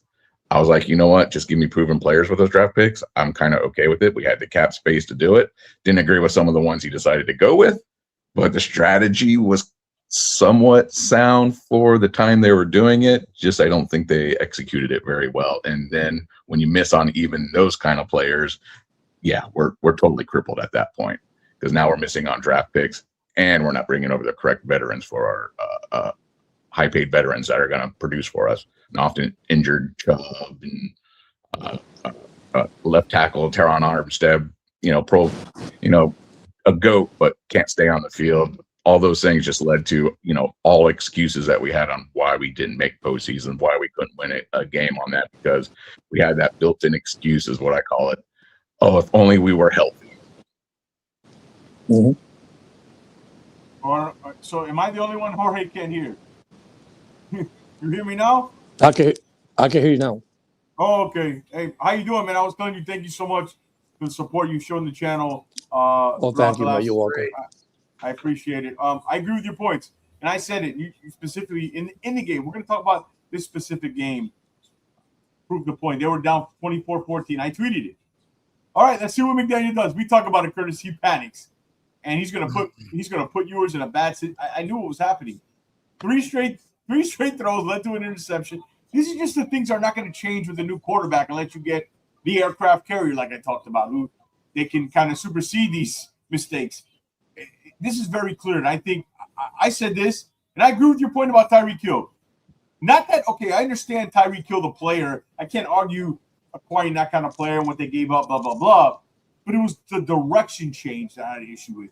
You had a plan of rebuilding to the draft. You changed it year 2 into it, flipped it over to the other way to try to do the Ram style. There was no plan. They were just going by the fly. Put Hill aside. To me, it was more, I thought that was the beginning of the end. I said that a few years ago because I didn't understand the plan. They changed it midway. They never follow through and have a conviction on anything, whether it's the draft, whether it's decisions, whether it's free agent, whatever it is. It seems like it changes by a narrative or changes by what guy comes available instead of, hey, this is how we do it here. This is our identity. I agree with you, Jorge. I do think that trade there, when you look back. Now, in the moment, a lot of people are going to say, okay, Tyreek Hill, you do it. But in the moment, but when you look back, I think it was more the direction, taking the player out of it, how they switched, and they don't have that plan. It's continuing now. And I thought, I don't know what you guys thought, but I thought this game showed, and I said it on that show we had. I don't know if you heard it, Jorge or Curtis or Lo-Fi. I asked about 6 questions. None of them had to do with Tua. And you saw here, the issues that Mike McDaniel has as a head coach goes beyond the quarterback. It's the in-game management, the lack of adjustment. This is his 4th year. They get their ass blown out in the 3rd quarter. For every single game, it seems like. If they're not up by 3 touchdowns, this offense can't function. So I don't know if anyone wants to piggyback off, but I think this game showed if Stephen Ross doesn't make the decision to get rid of his head coach, if it wasn't made yesterday, it should be made today. It's a tough sled for yours. You're going against Burrows, and you got a hungry Tampa Bay Buccaneers showing up, and then you have to finish it off with the Patriots. I mean, this first game, he did show a lot of good things as far as confidence. He had great handle of the offense. Looks like he could command that offense, no problem. It looks like play fakes were just as sharp as Tua's. So, I mean, I think that's why they were excited to get him, because he reminds me a lot of Tua in his play. I don't know if you guys, Curtis, did you see a lot of Tua-ish? Like, not obviously the same player. He's he's got the skills. Which is smart. He's the only backup they had. You go ahead. He's the only backup I think they had that what you do, you built a system specifically for your quarterback. You got a guy who could come in, and it doesn't look like, water and oil. It doesn't look like the complete opposite, right? Like, that's what I saw today, Curtis. Well, for me, look, they should have been run out the door. And, you take the one play back by the penalty call, but we couldn't run inside. And I think the switching of Tua to Ewers just shows how incomplete this offense is. They allowed stuff the first half. They knew they were going to put points on. Then the second half, they said, okay, we got it. And they shut it down. And, so you got to – Austin Jackson is terrible. Strange is a stranger in a strange land who'll be sent to another planet. Stranger things. Stranger things. Jonah is terrible. He's still terrible. Brewer, you could see on the 3rd and 4th and 1 quarterback sneak, he can't move anybody. Strange can't move anybody. Jonah can't move anybody. Paul's not bad. He's up and down. But there's a lot of flaws here. And you could see you pull out Mink and this defense folds. This whole team has just got a terrible foundation. It's all smoke and mirrors. We can beat certain teams when they're not good. Yeah, totally. So you put Ewers in there. I thought he played good the first half, but they kind of were like, all right, let's let this thing go. And then once they dial it in, but you could see whether it's Tua or it's not Tua, this whole thing kind of sucks. McDaniel is not that good. The offensive line's not that good. The defense is not that good. We're not that deep. And so this is a bad Bengals team. They got one thing. They can throw the football. And they torched us. They torched us and even ran on us, too. They don't run the ball a lot. And they ran, but their run defense is historically bad. This is why, I couldn't understand even when they were – that's why it was a real test for me when they were down 10. I wanted to see what – that's why I'm so glad I tweeted at that moment. But so this notion, I want to ask Jorge and Lo-Fi, this notion that McDaniel will be better with a new quarterback. He's no bueno. They can't. They can't. I don't really have words to put it. I can't even gather my thoughts when they said it. I said this wasn't a bad thing today. This showed a lot of the things. This is the kind of game in your home stadium, getting your butt kicked 45-21, and really that last touchdown. Fans booing. This is the kind of games that force moves. You guys agree that this notion of McDaniel with the new quarterback is all BS? His issues go beyond that. That is definitely the narrative. That's definitely what they're trying to sell us. And I think the narrative. I believe you too. Yeah, I believe it too. This is forget it. It's not good, man. Like Curtis said, it's not good. He needs to go. I'm sorry, he needs to go. But this is the kind of game I think that moves the needle that way. But again, we said that it should have moved it last. How much does he care? Because this will tell you if they come back with him. And DST was joking around, Georgia, angry fan. This is nothing new to me. I've been watching this team since I was 8 years old, 30-something years. For me, I'm upset at the people who spend money on season tickets, not for us who cover it, because we're going to cover it regardless, right? Jorge has a show. Curtis has a show. All the Jason, all these people that we have on. Lo-Fi is part of our team now. We're going to cover it regardless. The people who spend the merchandise, the stuff behind me, their hard-earned money and their Sundays, they get that tailgate at 7, 8 a.m. Their whole Sunday they can be spending with their family. They do it for the Dolphins. They're committed. They're not getting that same commitment back. I'll cover the team regardless. I love this team. I'm numb to it now, right? But my job became a little different when I came on this channel and I created this channel and covering it to be really objective. All right. And that's, I always say here is real, raw, and honest. I see it, I say it. And that's how I am. And whether you like it or not, right? And to me, it's about these fans deserve more. But the question is, man, he's made so much money off this. The F1 thing is booming. How much does he really care? Because there is the possibility that Mike and him, they're laughing behind the scenes because they know he's coming back. I mean, Curtis, I know the city of Miami is not going to be too excited about the traffic problems they're going to have, because whenever you set up something like an Indy type race, they start about a month or two ahead of time, and they start shutting down all kinds of streets. The economy is not going to be too excited about it, but Ross sure will be.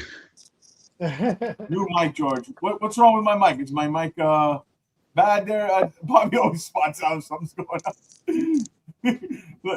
One thing I could say, George, is this. Okay, I know you've been a fan. You say since 8 years old. I've been a fan since 6 years old. Okay, yeah. I did saw the 72 Dolphins. Okay, I brought this to Curtis. I think I talked to Curtis. I haven't gone live with Curtis about it. You got to though. We need you. Yeah, I want you. I want you to see my collection. And Curtis has seen probably on my show all the collections. Listen, I got photographs signed by Don Shula. Okay, I got Zach Thomas Hall of Famer signed. You're talking about, listen, when my dad told me, and I'm making sure because I'm not going to make it too long, took me to this football team in Miami Stadium. Never forget the old Orange Bowl with a freaking dolphin swimming in the end of the end zone. Okay, I look at my dad. So, where are you taking me? Into a zoo? What's this? When I look to my left-hand side, I see this big giant player with that old helmet, with that Dolphin in the helmet, and I say, wow, undefeated 72 season. All right, so I'm going to say something. You talk about fans, this is what it's going to happen now. All these fan base, all these old timers, all these, like I said, season ticket holders, all these merchandise, this team is going to take a big step back of these fans of saying, I'm not doing this no more. I'm tired. What are you giving back for us, for the fans? Especially now, I'm the older guy, it's fine.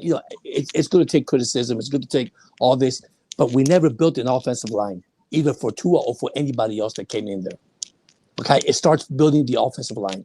It never happened. I don't care how Tua it is. First of all, you sign a quarterback that's already, and I'm going a little bit back again, that's what? It's fragile. Hip surgery, concussion from college. You know what you were getting. You knew what you were getting, Greer. Okay? Then we could sit here and criticize, and we could talk about Flores. We could talk about all these head coaches that have gone through Miami. Okay? 25 years without a freaking playoff win. It is a major frustration. Okay? And then you could say, listen, I'm going to tell you something else. The love of sports is no longer about the love of sports. It's about the money.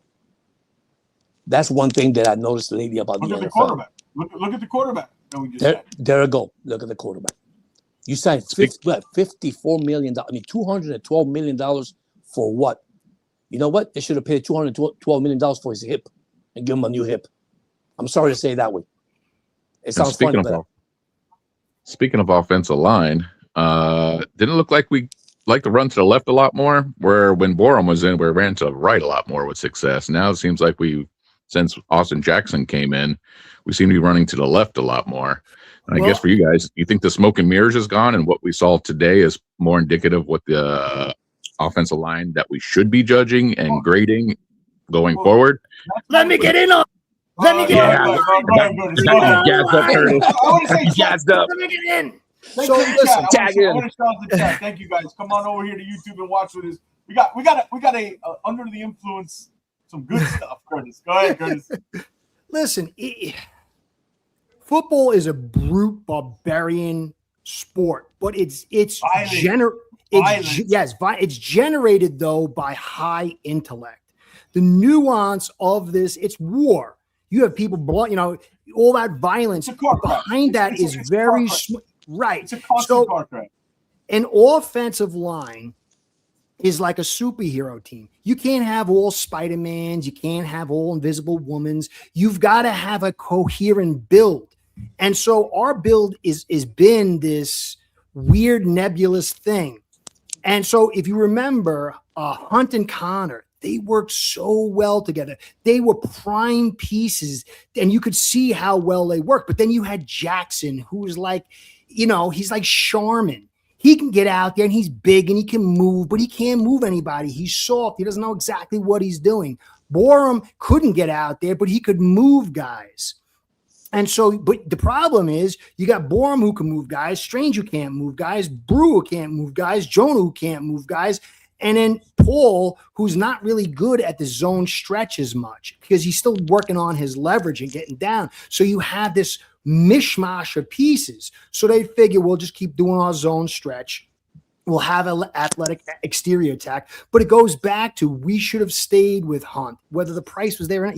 We should have built a more physical line that was inside zone. But we got hooked on guys like Eichenberg, and we stayed with them. And I'm sorry, Eichenberg. We got stuck on Jackson as I'm sorry, Jackson. And he had one good year, which wasn't good year. You check the numbers, it's exactly the same as Borum. But it goes back to the creators. The people who create things are projecting their personalities. Greer is a soft guy who probably cries over a hangnail, who's never got punched in the nose. McDaniel is said to play football, but I can't believe it. He's a guy who thinks it's a chalkboard. So we start generating this style of this smoke and mirrors, speed, athleticism. But the game, and I'm not trying to be arrogant, but I've said for years the league has moved to pass balance, to interior A and B gap attack.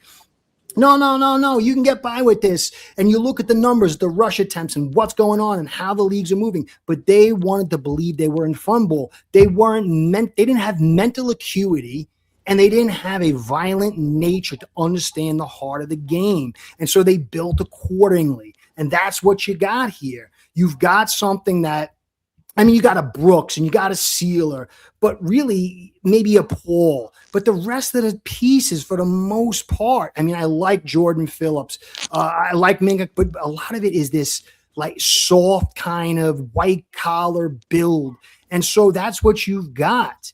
You at the heart of this team, it's soft. That's why we always fold like cheap lawn chairs. We don't have the violent nature. We don't have leaders who are tough and violent. Say what you want about Flores. He had less stuff, and he was hard and he was nasty to Tua, whatever you want. But there was a hardness to this team.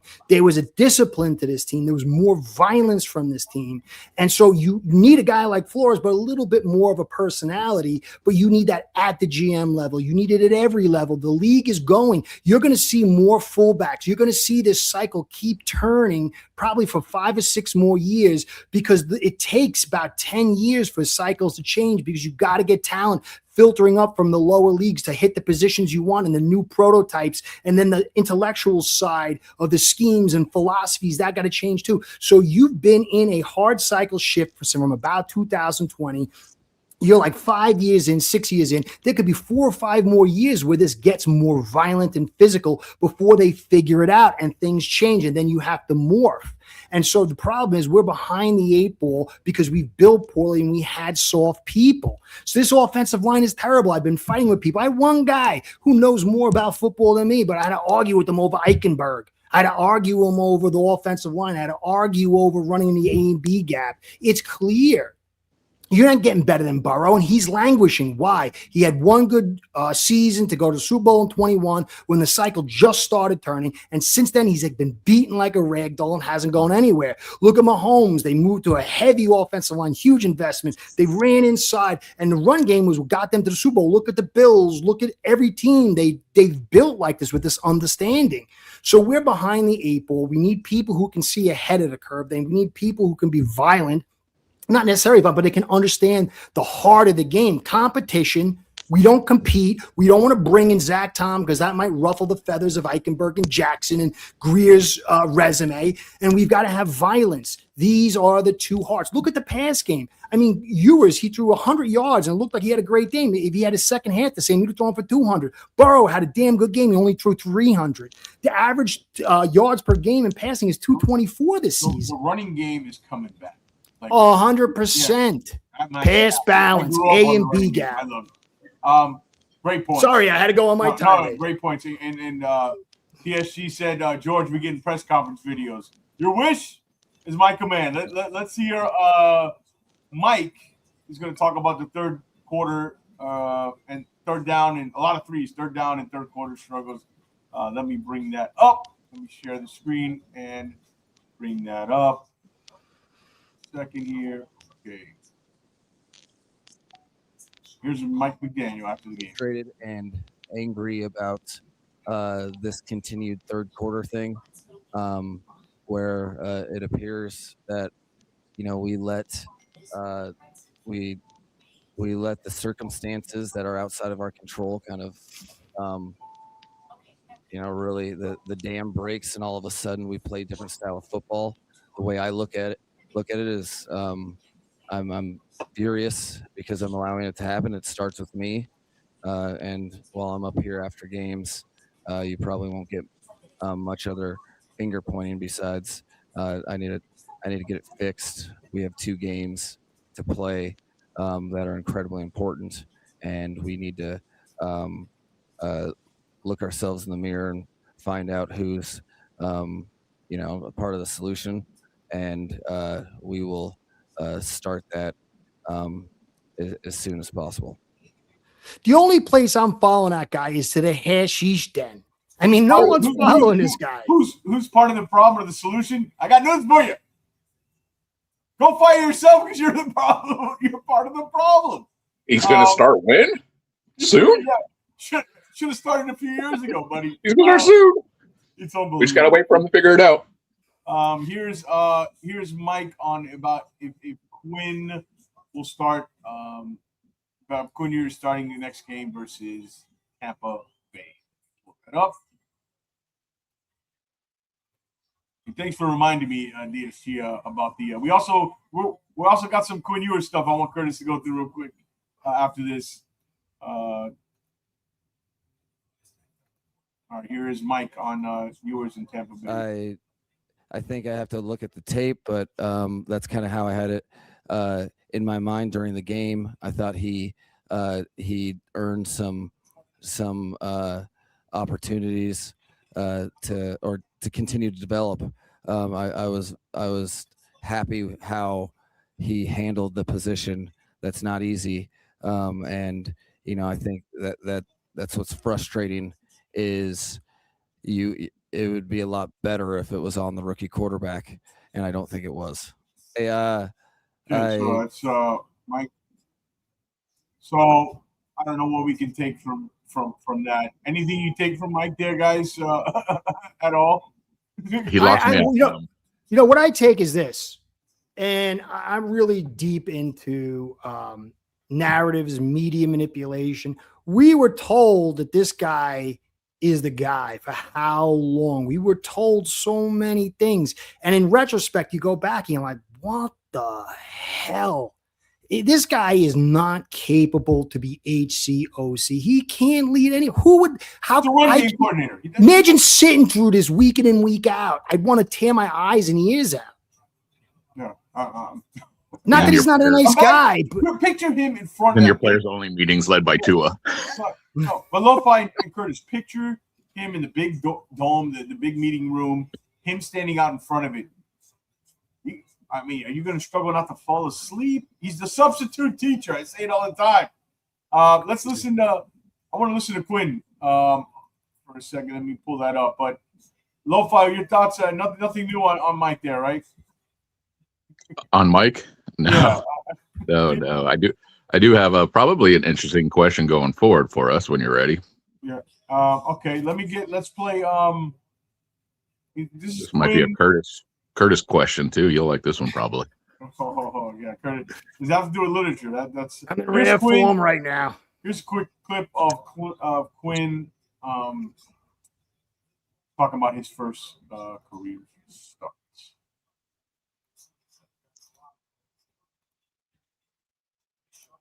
Man, I was calm and I was ready for the opportunity at hand. Oh, sure. Felt like I had a great grasp of the game plan, and I felt like I had the confidence of the guys around me. And I was just fired up to get back out there on the field. Man, I was calm and I was ready. So that's what I saw. Yeah, that's what I saw. Not much. He also talked about Tua, how he helped him kind of prepare on his contributions. But let me play it because it seemed like Tua was a good sport. We gotta kind of better than Wilson. I mean, there's a lot of money at stake, so it's kind of like Hill when he came back and played good boy too. So yeah, he knows what that family's real smart. Okay, you see, after he got paid, we'll talk about that in a minute. No, he was good. Super encouraging to me and all the guys. Again, he's in a tough position. In that spot. Like I said earlier this week, I've been there and I know how he feels. And I thought he did a really good job of helping me out on the sideline and continuing to talk to those guys and continue to encourage those guys. No, he was good. So not much. I mean, look, Quinn is what we expect from That's what we expect from a rookie quarterback. But I want everybody to kind of stay tuned now because Curtis, let's go through kind of the few videos. Curtis, this is how good Curtis is and how quick he did it. He put together videos of Quinn and his play and the plays in the game. And I want you to take a look here. While drinking. I didn't start drinking till the end. We're gonna be watching an episode of Donald Duck or something right now, aren't we? Okay, give me a second. Let me. It's live, guys. It's live. All right. So I think I jammer over it. Remember, I put on audio because I'm putting on my podcast. Yeah, I gotta find the. I'm still not. This is still not my strongest suit doing this stuff. I gotta hire somebody, a producer, to kind of do all that. All right. He was first pass under pressure and drives it deep to Waller. Nice composure and good strength to get that thing off. Can't ask more than that. Ewers on some play action. Yeah, easier throw, but still right in the pocket, up in the air. Nice delivery. This one, some scrum around his feet, a little slight step back, some mix-ups, maybe in receiver's route. But he got it off. Didn't freeze. Show composure. Not bad. Incompletion, though. Ewers here, some stuff in his face. Drives it to Waller. Waller shows what he's made of. Nice catch. Pretty nice throw right there, because if he puts it outside, it probably gets stopped. Throws it back inside. Nice little pass. Very nice catch, and move afterwards. Ewers, a little rollout. Looks a little faster than Tua. Drops off. Easier throw. DB falls down here, but smooth rollout. A little more comfortable than Tua, maybe. A little faster, more agile. Ewers drops back, pressure all around him, stays strong, but really nowhere to go with it. Play action, drop back, pressure in his face, drives it over the middle in the pocket. Nice completion again. I think that's Waller. Ewers play action, a little roll out here. That was the first half, right? Yeah. I gave you 3. I gave you first half. You want to break down the first half, the difference there in the first half, kind of great stuff. First half was clear. They played off the running, and he looked comfortable out there. I like the way the ball comes off his hands, Curtis. So what did you notice? What I know the first half got you excited. I think he was 10 of 12 for 109. Yeah, for 100 yards or so. And 140-something quarterback rating. So yeah, first half was good. It was the running game obviously was involved. He was comfortable. I didn't think they protected him too much. I thought they kind of how much of a difference did you see him in the Tua kind of? I'd have to go back and watch the all 22 with the route. Yeah. He had he was only blitzed 16%, and he was pressured. He was pressured 19% the first half. It dropped to 16%. Still blitzed and pressured in the second half, but they had between 33 and 35% play action. So they were protecting him, and he had 2.69 seconds clean time to throw, which is extraordinary. That's a good at different points, 0.5 seconds. 0.5 seconds to 0.3 seconds differential. So he had more time. They can't get after the pass rusher. They can't really cover. And they weren't really blitzing. They're not a blitz heavy team. No, they play, like you said last week, a lot of zone. It is a perfect setup. That's why I was getting a little worried after the first half. Like, we got to control our expectations a little bit, but still, impressive first half for a quarterback making his first. Yeah. I mean, because you got to break it down, because it was he didn't have a lot of pressure. There was guys open, but still within that, you could see there was some stuff. Yeah. He got a couple times where the read was there and he kind of wasn't sure about it. Well, that was the bad thing for us, though, is that he had a lesser completion percentage success rate when he was clean through his 2 picks. So as the game went on, he started struggling with his processing. But he had better plays early on when things were breaking down a little bit. Yeah. All right, so let's move on to the processing, or was he just forcing it to his first read? It's probably him going through. If it's clean, all 22 really helps you get in that. Those are hard. He might not have had the routes there, whatever. But when he was clean, he had less time, and he threw the pick store on those. No problem. But we have to go see what the routes were. I think so. We got about 190 people on all platforms here. Guys, come over to YouTube here. He's a rookie, though. He should have struggles processing. Hit that thumbs up. Hit the little bell. Turn on your notifications. We had a great Christmas special tomorrow. We're going to recap this game. Bobby shouts from the dive bar. We got another guest, and we're going to give the book giveaway away tomorrow. So make sure you tune in for that. All right. I got something for Curtis in the chat. Okay, go for it. What is it? So now that we're talking about the current narrative, we're talking about is we're kind of limping into the 2027 season, 2026 being a kind of a rebuild tanking scenario. Fitzpatrick is showing that he still has it. Do you trade him? Yeah.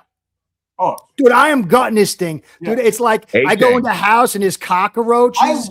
I'm gutting this thing down to studs. Man, A-Chain. Do you sell him? No. The way the league's going, my brother actually told me this. He goes, the way the league's going, 5 years ago I deal an A-Chain. The way the league is going right now to the running game, he's such a weapon. Like And it's even changed for me. Now, Lofa, I was not opposed. Everybody, you want to trade Waddle? That guy. Let's talk about I would trade Waddle. I'd trade Waddle. If I get if I could get a first and a third for him, I would trade him. You give me if it starts with a 1 and that's it, I'll take it. You give me a first, even if it's in the 20s, I'm doing it. I like Waddle; he's a nice player, but you can find receivers in the draft, and I think this team's got to go away from the kind of type of receivers. But it depends. It all depends on who's your coach, what's your identity, what do you want it to look like, right? Where do you say yes for A-Chain? Because one thing we can't count on is A-Chain wants to stay with the Dolphins for long term.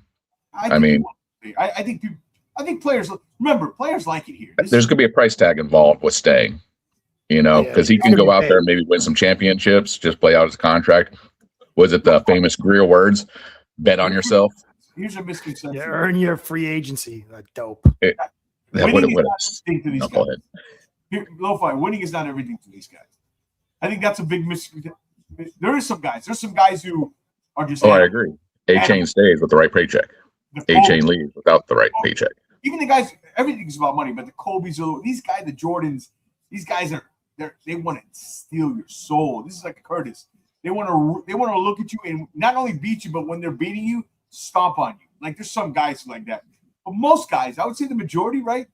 They do this for the paycheck, and they obviously have to love the game somewhat to do it. It's a risk, but winning is not the most important thing for a lot of these guys. I think that's a misconception. I hate to break anybody. No, I agree. I think A-Chain wants to win. No, these guys all want to win. You're making money, and you can win. Hey, A-Chain's running like he wants to win. Yeah, no. He's running like he wants the paycheck. Yeah, I would say. Because if you actually look at his career, even up in this one, until we had this new 22 scheme that we kind of ran with doing some smoke and mirrors or whatnot, he had one 100-yard game prior to us going on a tear. You go seasons before that, one of it's just underutilization, but you got to look at it. He's not a 3-down back. He's not designed to be a 3-down back. And if we try and he's going to be paid like a 3-down back because he can almost do everything but pass protect. Might be the only weakness he has, but he does it all for us. Look, Lo-Fi, like is James Cook a 3-down back? These guys are weapons on the back. Like James Cook's leading the league in rushing. Like I think he's in that price range, 4 for 48, 4 for 50. Oh, he's going to get it. He'll get it 100%. And I just think the way the league's going, he's still young enough. Now, again, I've always said this: that position you fall off a cliff. You know how Tua fell off a cliff this year? That position, you tend to fall off a cliff. Or one torn ACL or something like that. Or just because he's all about your age 28 year versus your age 27 year. Yep. It's as simple as that. Where I was going at it, A-Chain is going to be worth the most coming out of this season, probably in his whole career, coming off of this season. So you're saying what's the price? What's the price? Like what's the price? 2 1s. Because 2 1s for running back. Wow. No one's giving that. No one's doing that. That's why I'm not doing it for running back. But again, you got to look at where this is going. He's special. Like he turned on. I know we did this. You made the point about the 100-yard game, but look at his rookie year. And then he had the injuries and these things. But he's very underrated as far as inside the tackle too. Lo-Fi. He's really good. Like you talk about Ollie Gordon. I'd rather have, honestly, Devon A-Chain on 31 than Ollie Gordon sometimes. Oh, yeah. Because I know A-Chain's going to make a guy miss or make the right read. You know what I mean? So why I broached the question is it's kind of like, too, you come off your best year, just like we had some of our other players in the past. We paid, what's our cornerback that we all knew? Howard. We paid him, we're at that kind of inflection point with some of these players, and you're going into a rebuild. So by the time we get this thing rolling again, do you start selling things at its highest value, or do we just say, well, we really love A-Chain this much and we'll just run the wheels off of him next year and hopefully he's still healthy going into our rebuild? I get your point. Your point is, look, that's what I'm saying. This is where we're going to be able to trade in the chip at the highest. Well, what I would do is I would develop him to be more of a receiver so you can get more length out of him. And if he continues to build his value, if you need to, and you're in 27 and the right quarterback's there and a team doesn't need a quarterback, that's a piece you can move to get that first round pick that you need for your quarterback, because it's such a valuable chip that if you develop it right, either he's going to support the quarterback you get, or you're going to be able to use it maybe to get ammo or get the quarterback you need. Either way, for me, I'm not pounding him out. I'm letting him learn how to do more routes. I'm getting more involved in the pass game. And you could stretch his career out because he's so fast. You just got to hope he doesn't get that injury. But, in 27, if there's these quarterbacks there and some of these teams, they got the quarterback, but they suck, maybe you can use a guy like a Waddle or a Achane to move up. It's really about setting this team up. And I wouldn't get rid of Achane unless I can get a quarterback that I'm in total love with. So when we're projecting, we got to go back to 2024. Our success rates on runs, I think we got 30% of our runs. We got smashed behind or at the line of scrimmage. That is Achane running the ball. And so if our offensive line regress, Achane isn't going to fix that problem. Right now, we had a scheme come through. We gave him the lanes he was looking for, and the NFL is taking notes. That's probably maybe why these next few games, while we're in December football, they're showing the counter to what we were doing because they have reasons to show the counter. Washington had no reason to show us the counter. Some of these teams were just basically getting through the season. And now we're seeing, oh, wow, Achane's getting hit for 1 yard gains. Achane's always going to break one. That's what's so special about him. He's got that speed. He's got that one little. You give him that one little crease, he could take it to the house. That's what makes him very special. The lower body agility is incredible. But if you look at the whole body of the career, without the smoke and mirrors, we don't have a 1,000. We don't have a 1,000-yard rusher per se. Look, easily. It's a fair point. The running back we got. It's a fair point. You're saying this guy's at his highest value. If you're I'm not trying to sell him, but I'm trying to say if you're looking to maybe, okay, we're going to rebuild this whole thing, tear it down to the studs. He's our best asset. Why not? Like, maybe when we're good, how old is he going to be and what is he going to look like? It makes sense. You can sell me that argument, but my point is you would have to blow me away with the offer. Like, it's this stuff a 2 and a 5, or it's got to start with a 1 and a 2. You know what I mean? After that, maybe. But anyways, let's move on to shout out. We almost got 200 people on our platforms, guys. Thank you so much sticking around with us here. Let's get to, before we get to the last few viewers video, I want to quickly mention the sponsor of the show, who always sponsors the post-game show. That's Rescue 305 IT Services. You can call Mike. He's a big Dolphin fan at 305-504-TECH. That's 305-504-8324. Or email Mike at mike@rescuetech305. Visit the website, rescuetech305.com.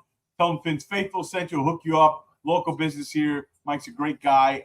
Thank you so much, Mike, for sponsoring the post-game show, even in this tough season. But, yes, that's Rescue Tech 305 IT Services. All right. You ready to see these other Quinn Ewers videos here? Let's go to the now where things don't get as pretty, right? Where things kind of the tide kind of turned for Quinn Ewers. And that let's go to this. I believe this is this the next one? I believe Curtis is the next one here. It should be like T3. First half was looking good. Second half, yeah. Not much from the dude. Drops it, but risky throw. A lot of people around. Might want to dump that off to H-in. Not the end of the world, but not pretty. Deep here, and Weiss, tight coverage, risky throw, turns into a pick. He'd want a better throw. He was very risky, very daring. I guess he was feeling his oats, and his oats got washed. Comes back here, over the middle to Dulcich. I didn't put in the fumble because earlier throw because it just wasn't pretty. Good little dump off. What are you gonna do? And then is this one the rollout? Throws just really off plat, man. Lays it up there, big pick. This is another risky kind of foolish throw. Not a good one, very ugly. And the pick comes back here, 3rd down and 5. No one, they're playing over coverage guard in the line of scrimmage and just dumps it off. All right, let's finish out. We'll run. That's where I started drinking. I did too. What was in the cup? That's the most important. Some vino, man. Vino. A little vino. Red, white. What do we got? Red. I always go red. All right, and then we have let me find. There's 2 more, right? Let me pull up. There's one more. Just be fourth. That's one it. more. One more. Yeah, for fourth quarter. Fourth quarter, which is this one. It was a quick impromptu voiceover, guys. So don't judge me. Right. You were great. I can't believe I'm impressed. I did get to see Ewers do that one sidearm throw that that he's kind of known for. So that was kind of nice to see.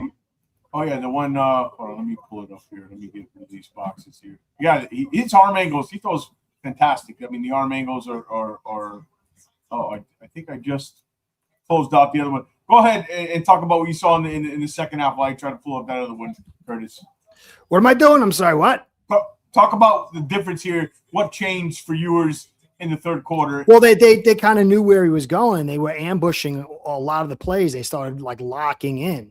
And I don't know. I couldn't see from the scheme because it's not an all 22, but every single throw was tight. And they for some reason, whatever it was, the read progression, they knew the read progression. They locked everything off and they were corralling him into these throws. And these were throws that were almost ambushed. Every single one was contested. So I got to see exactly why. We know that McDaniel doesn't know how to create route combinations and leverage. And so, but I'm assuming they caught him staring. Yeah, all the first half, everybody was wide open. Second half, everything is contested. So I got to go check to see what the deal is. They knew. They knew. Yeah, let me pull it up. I think I got it. Live, when you're live, things don't always go as planned. That's all right. Stay alive. Here we go. This is it, right, Curtis? Yeah. Yeah. Let me get your volume. Follow ugly third go. Nice play. Dulcich. Picks up some yards here. He's a little dump off. And Hughes rolls out. Wide open. Hits him. Good velocity. Not bad, but easy throw. And here, hit. Risky throw. Pressure comes in from Paul. Gets taken down. Should have been a pick. And then this one, right over the middle. That's an ugly one. That was definitely dead in the water. Rookie Blues, ugly, very ugly. That be it. So overall, you could see his confidence start to because when he got done with that first half, dude, he was like on the sidelines, dancing and grooving, and then all of a sudden, like the brakes hit, and he started getting really sloppy. Yeah. So overall, I guess look, let's get some closing thoughts. We've been on here for 2 hours, and then I want to talk about. I'm going to do quickly after that tomorrow's show we got going on because it's a big one. But Lo-Fi, go ahead. Your closing thoughts on this game and Quinn Ewers and the Dolphins. I'm celebrating Tua's on the bench. I'm celebrating. I'm getting to watch another quarterback in McDaniel's system, so we can get that all out of our systems.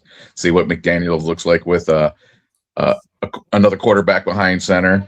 I'm excited about the Tampa game to see more of Ewers. I mean, he shows some things that are maybe something we can do a little bit with, but I think we all can agree he's definitely probably a backup level type quarterback. Just overall package when you look at how he throws the ball, the velocity he throws with. Hopefully, it'll be a fun game. Hopefully we get a shootout. We get to see Ewers score some points. Hopefully A-Chain has a good game. But other than that, Curtis, love your takes. George, love your takes. Thank you, brother. All right. Curtis, final thoughts, Ewers, the game.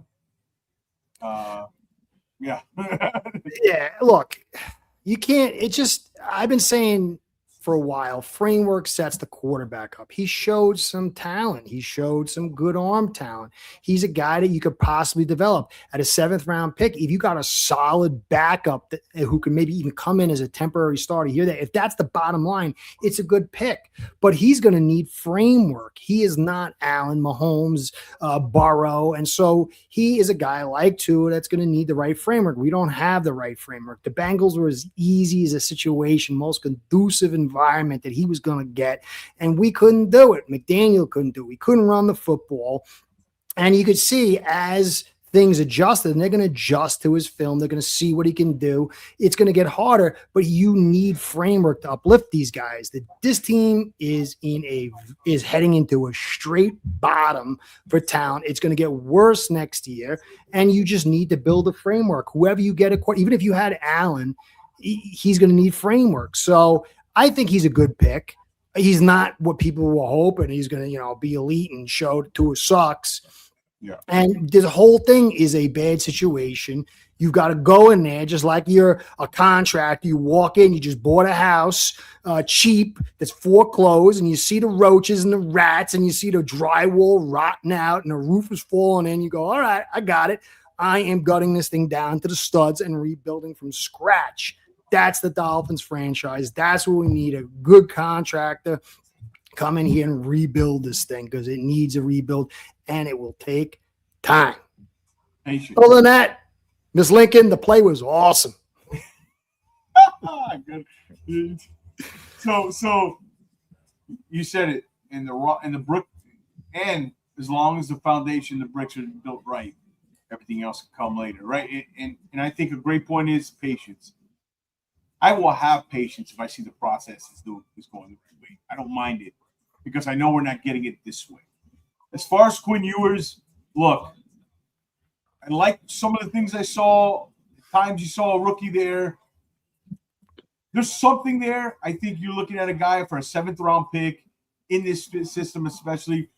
I think I agree with you, Curtis. You got something. That's nothing. Is if you got a backup quarterback, pretty darn good for a 7th-round pick, right? That's pretty good. They cost $8 to $10 million a year, a good one, and you can be around for 10 years holding the clipboard, making a nice career of yourself. You might even be able to, if he becomes a low-end starter, you might even be able to trade him for something better than a 7th, 4th, or 5th, or 3rd. You never know. It's a win. As far as the game and Mike McDaniel, this game necessarily wasn't a bad thing because let's say it was the opposite. It was a 45-21 victory, and the fool's gold and kind of the pockets of hopium, like I say, would come out, and people would be crowning Quinn Ewers as the next thing. And Mike McDaniel, look, he can do it with the new quarterback. He should stick around. I think people are delusional if you think the coaching issues massively disappeared with the new quarterback. I guess what I'm really hoping for is this is kind of just we're playing out the narrative of McDaniels with another quarterback, and it's kind of a prove it that you need that we're willing to keep you here because all you needed was someone else under center. And here you go. You've been developing this guy. You probably backed him up, said, yep, he's ready to go in there. I'll show you, Ross. I'll show you guys that I should be here next year. And hopefully this is just a small sample of him trying to save his job. And hopefully it's one of those situations where it's not them trying to sell us. This is what it's going to look like going forward. Yeah. So what I was saying is it's not disappearing with the new quarterback, I think, Sean. This consistent third quarter teams just going on a run. It's just lack of adjustments. It's just they're being outcoached constantly. And that was on the defensive side of today. We haven't talked much about the defense, but it looks like some guys quit out there. They lost. You said it's a talent issue. Rasul Douglas and Jack Jones, for as good as they've been playing, are only going to take you so far. It's going to eventually kind of come out the talent level on this roster. But so I'll give you a good question then. Hold on, Kurt. Let me finish real quick, and then you go ahead. You've already handcuffed the next GM if you decide to keep him. So if that happens, I urge all Dolphin fans, you should be angry. But I think this was a step in the right direction, a positive way, that maybe this will lead to change. Mr. Stephen Ross, with his binoculars, like Frank the Tank likes to call him, Mr. Magoo, saw through him, and through him he saw that head coach position needs to be vacant, and we need to start from top to bottom. This is not, you're not hiring somebody to keep a coach. You're not going to let a new GM decide. You're going to wipe out the top candidates. Again, I hope this game, if it did anything, showed you that a great quarterback will help, but there's issues at the head coach position, and that's not changing. It never has. So, Lo-Fi, go ahead. I guess I had one last question for you guys. Yeah. We kind of Leave It to Weaver off the hook. Yeah. And the defense. Is he not on the hot seat as well? Because we're really nailing down McDaniels. I mean, he's got a lot. He's missing a lot of talent. I don't think he's great. I think if McDaniel came back, here's where I go with it. I never thought he was great. All this stuff about he's going to be a next head coach. I said, no, nobody's hiring Anthony Weaver as a head coach. Nobody. Unless, you know what Anthony Weaver is, Curtis? He's the bridge coach. Yeah. He's the bridge coach on a tank team. Maybe that's all. But one of the top 3 or 4 jobs I can pretty much guarantee you, you know, I don't really, that Anthony Weaver, I don't think he's getting a head coaching job this offseason, unless the situation's like that. But yeah, Anthony Weaver doesn't get off the hook. But there were so many other things. To me, it was about. It starts with the head coach.